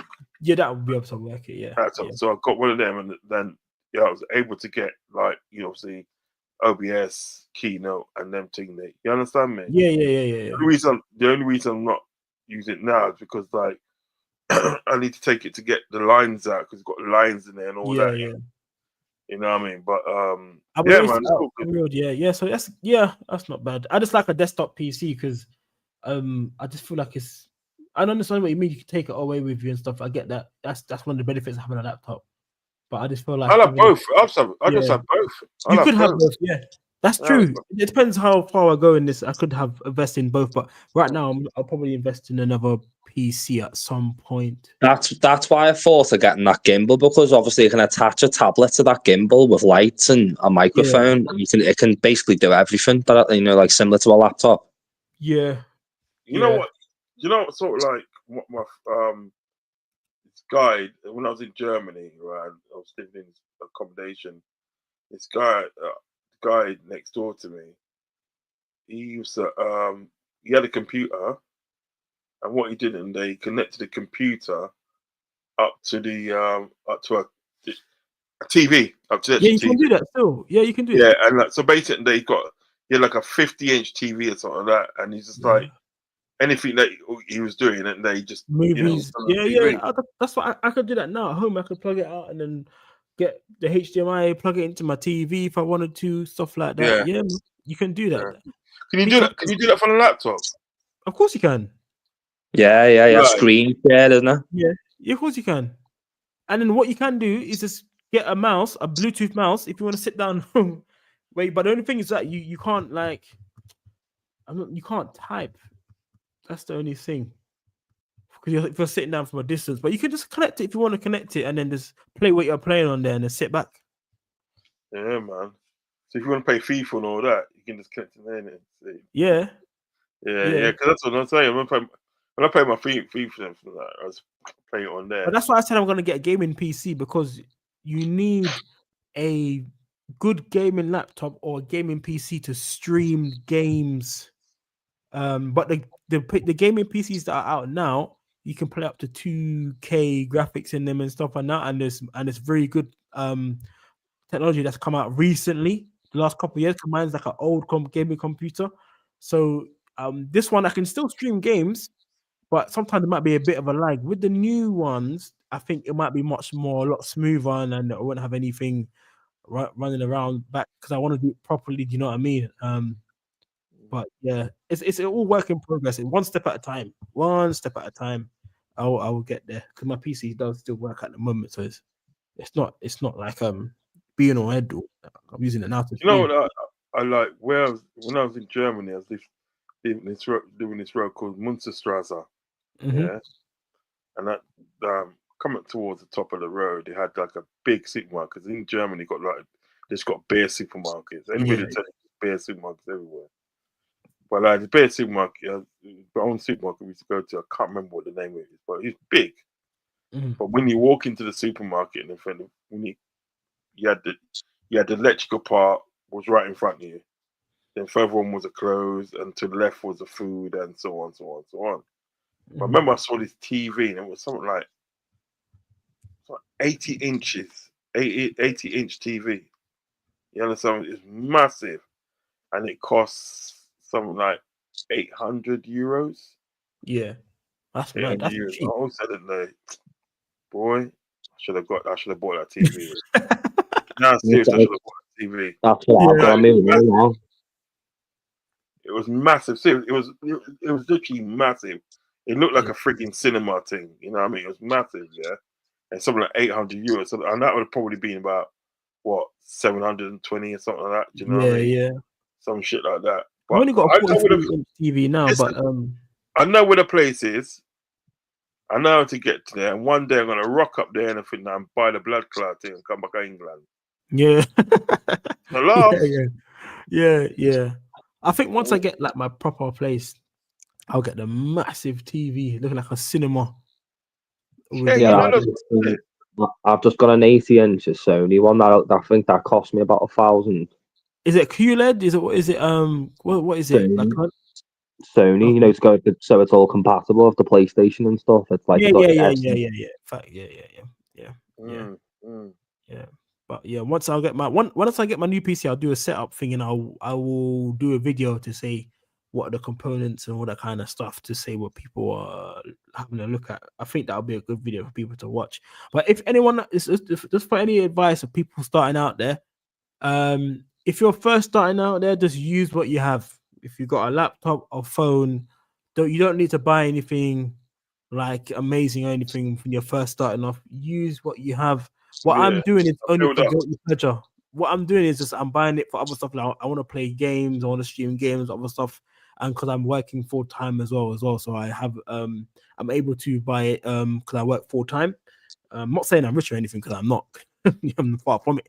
But obviously, if you're gonna start off on the YouTube scene, anything, use what you have and then build up from there first and stuff like that. You got your phone, you got a laptop. I've got an old computer. That's what I'm using. Use my old computer, stuff like that, man. You don't need to buy great extravagant things. You don't need all that stuff in the beginning, man.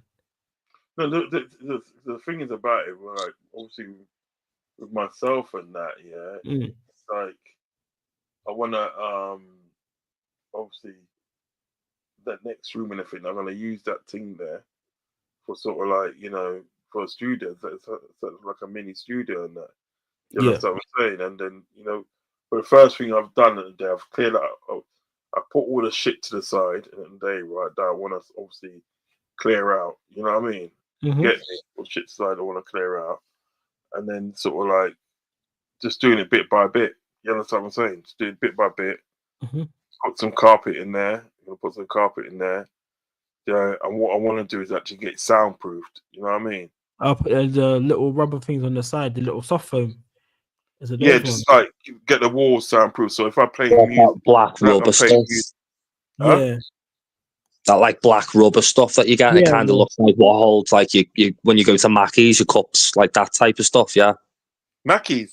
What Mackey's? No, you go to Mackey's, you know, when you go to Mackey's and you get your drinks, and it's like that type of shape, that weird shape, like stuff that holds your drinks. Yeah, like freaking, it's like you know, like we used to buy eggs in the egg. Yeah, the egg box. Yeah. They look like that. You know, the big ones used to get in it. Yeah, you know what I mean? But I'm gonna get something to sort of like obviously, you know, do it for me professionally. You know what I mean? Obviously, do the walls and that. Do you know what I mean? And windows and that. Do you know what I mean? So it'd be soundproof, so I can just like do what I can play music or whatever, and from that. Yeah. You know what I mean? It's not gonna sort of like it's not gonna disturb anybody. Do you know what I mean? Yeah, of course. Get me? You know? So people can't be knocking you down. You know what I mean? Turn down. Get in there as well. You know what I'm saying? Yeah. No, idiot. I said two get in there. You're the great sodas. Great sodas. Hey. Yeah, you said that thing to me yet, you know. Bumble. I'll try and forward. You know, it's sometimes I just get tired and I forget, man. Have you seen this though? Have you seen this? Screw in the tuna. I dropped the screw in the tuna. It was me. You seen Keenan and Kel? Oh man, Predator. Come on, when bro. Keenan and Kel was on today, right? You got to check this down. When Keenan and Kel was like busting, I must have been in my 20s. You know what I mean? And if you're looking over prime time, boy. Right? And I used to watch it. That that right. That was funny, especially the you know the fat one, the fat one. Yeah. Yeah. One time at the day, they come into the store and everything that, right? Some youths come in the store and it's like, what's it? They try to rush him with water guns, yeah? Mhm. And he goes, oh, he tries to think, right? And he goes, say hello to my little friend. And it's a big, massive water gun and everything like that. And he just rushed him. Yeah, man, that's heavy. Remember the film they did? Good Burger as well. That was funny, yeah. Yeah, the Good Burger. Home of the Good Burger. Home of the Good Burger. Welcome to Good Burger. Can I take your order? That's what they used to say. Yeah. But you know the one there, the big one there, Yeah. the big you, yeah. He does a lot of Saturday Night Live, isn't he? Yeah, he does. Yeah, he does. He's good, you know. He's very good. He's Yeah, really man. No, good. Good Burger. I'm telling you, that's a go. I watch Good. Don't watch Good Burger 2. It will ruin it for you. Only watch Good Burger, because Good Burger 2 came out a couple years ago on Disney Plus. I watched it. I didn't even know they had a Good Burger 2. I watched it and I was like, what the hell is this, man? Yeah. But Good Burger, the Keenan first one.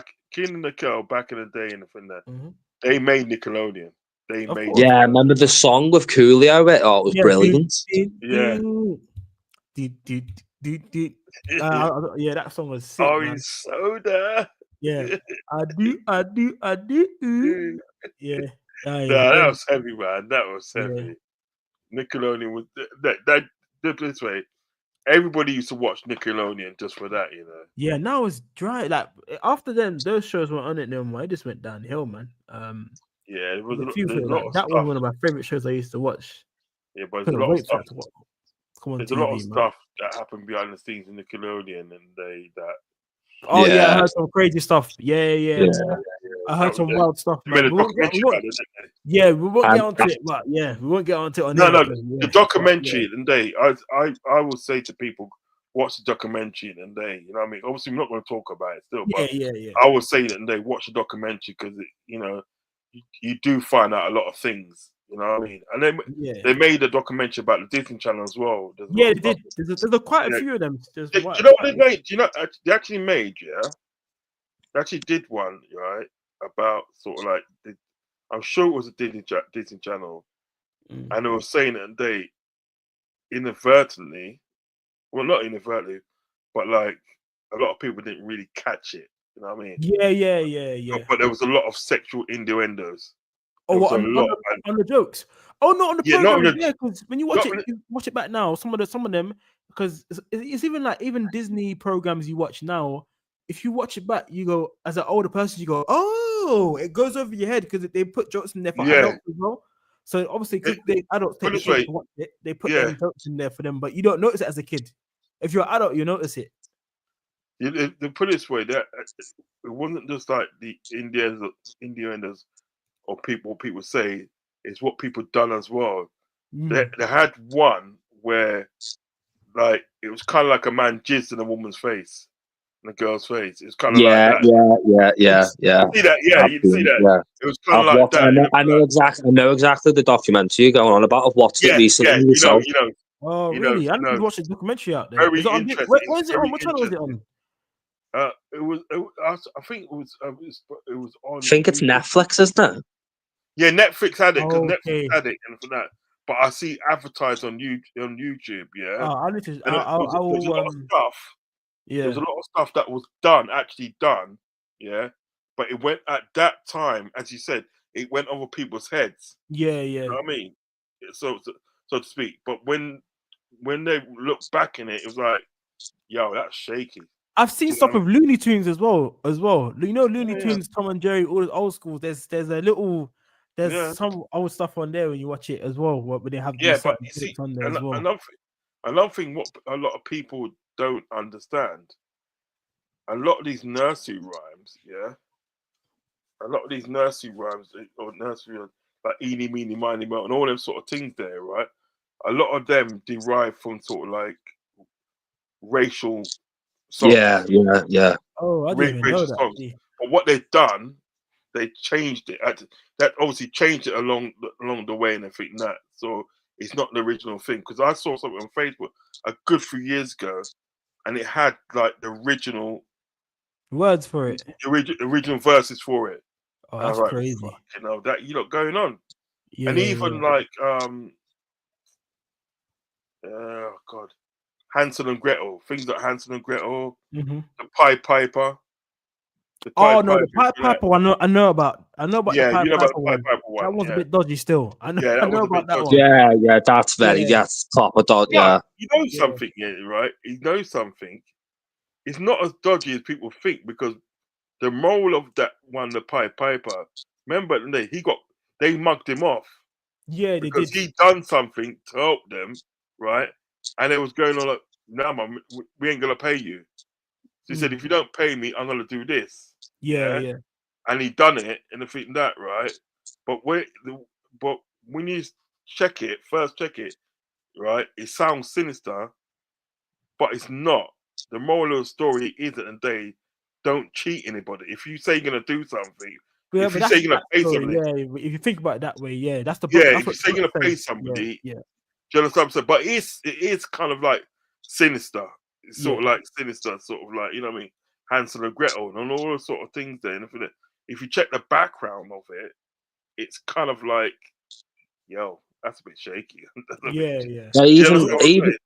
Even look at the story of Snow White and all. Yeah, yeah, all yeah, of them yeah, are quite yeah, they're all yeah. dodgy, aren't they? Yeah, Well, yeah, yeah. even the history of Walt Disney alone, Well, he was tied. He was tied to being a Nazi, wasn't he? He was meant to yeah, be quite a bad figure. All right.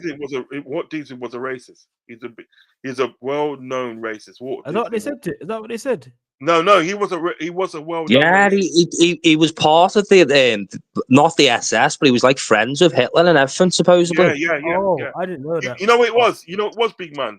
But Rods, He Rods, wasn't. You know, I wanna cut that chat short. I don't want to talk no, about that. I'm just saying that it wasn't kind of like, this is like we got to think about. This is like kind of like what's it called? What do they call it? Public. Is public. Oh, It's it's out in in the the public public. eye, is it? Yeah. Yeah, he's out in the public. People know about these things. He's Oh, not right. just like a selective people. People know that sort of thing. Because what it was, he wasn't kind of friends with Hitler per se. It was his Hitler's missus. What's his Hitler's missus? Hitler's missus. He was friends with her. Eva Braun. Yeah, he was friends with her, much less than friends with Hitler. Do you understand what I'm Right. saying? You know what I mean? Yeah, Walt I'll Disney try was. and watch these documentaries to get some more information on them. Nah, man. You listen.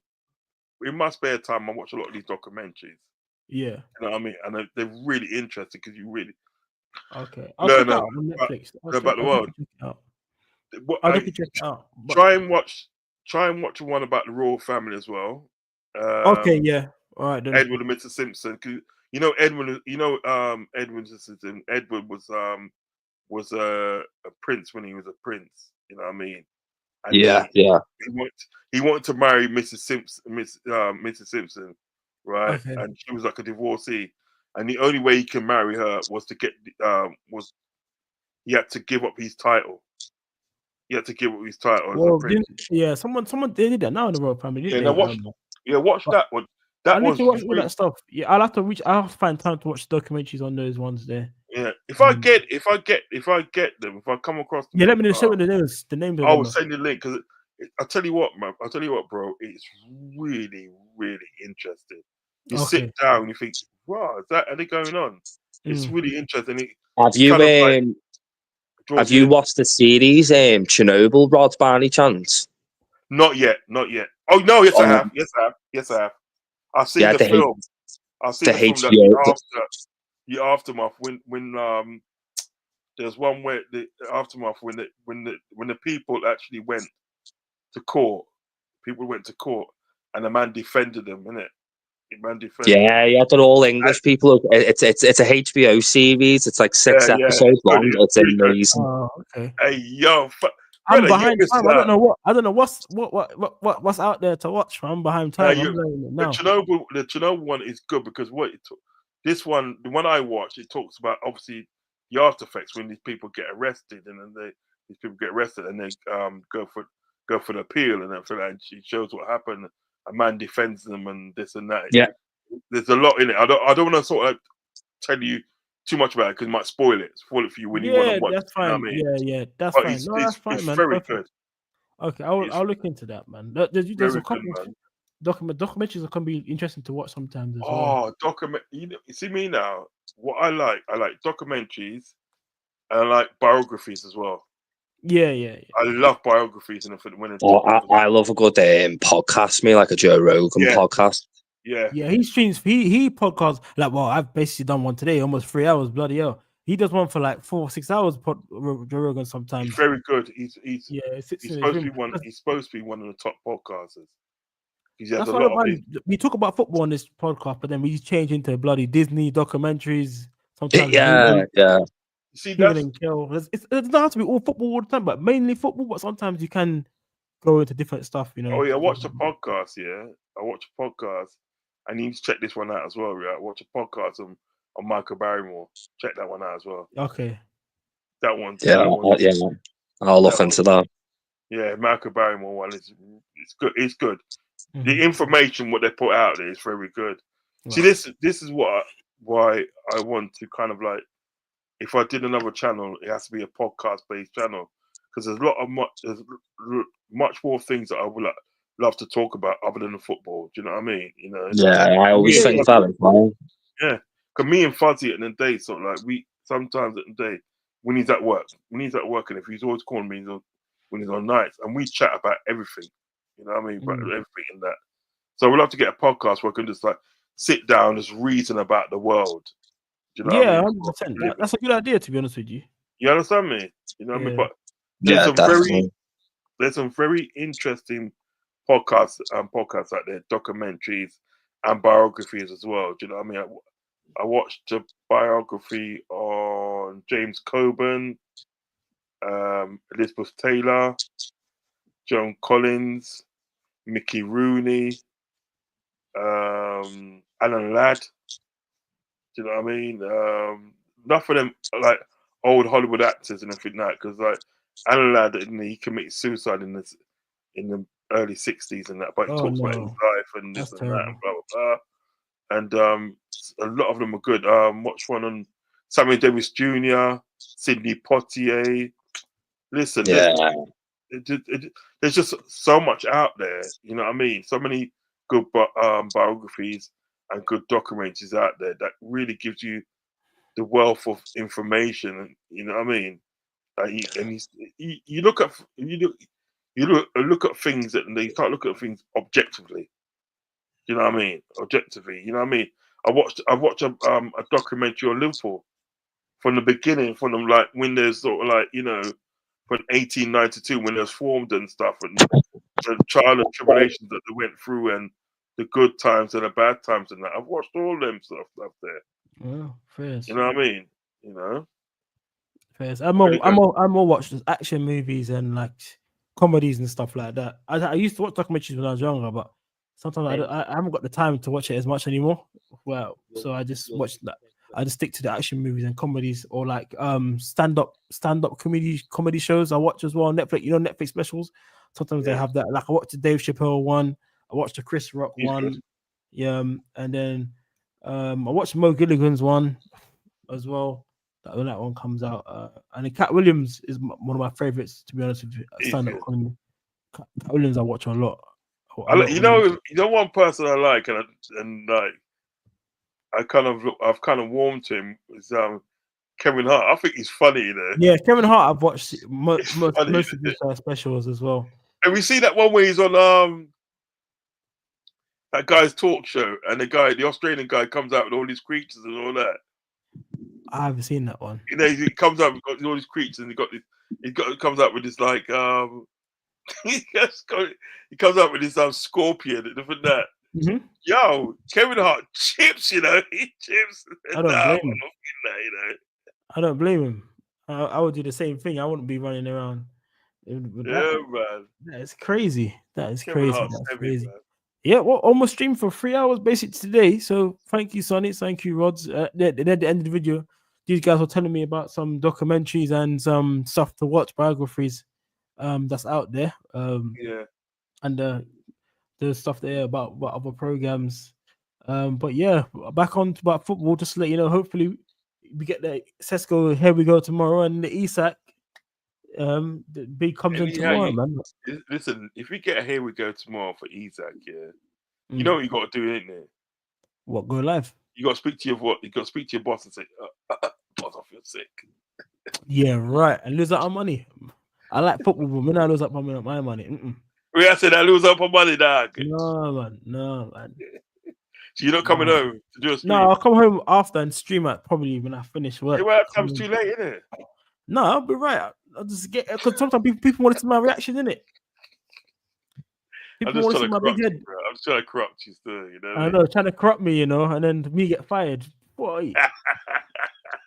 Hey, that's what black people saying, and they laugh on you, you know. I know. I wouldn't do that to you. I wouldn't do that to you. No, I wouldn't do that anyway. I wouldn't do that. Work has to come first, unfortunately. Yeah, link me later on, man. If you want to come on the show, link me later on. Yeah, well. Thank you guys for coming on today. Big up everyone that's watching past. There's still 4 people watching, and it's like 2 in the morning. So big up to you 4 is watching, man. Thank you for tuning in. If you're not subscribed, subscribe. We had some interesting chat near the end. Rods and Sunny, you guys have some different programs you guys watch. Maybe I'll watch some documentaries. I might tune into them. But yeah, man. Hopefully Isak gets done. And I'll big up, and I'm gonna put my end screen now, my end video. Big up everyone that was tuned in. Bless up. Take care. Peace. Peace out, man. Peace.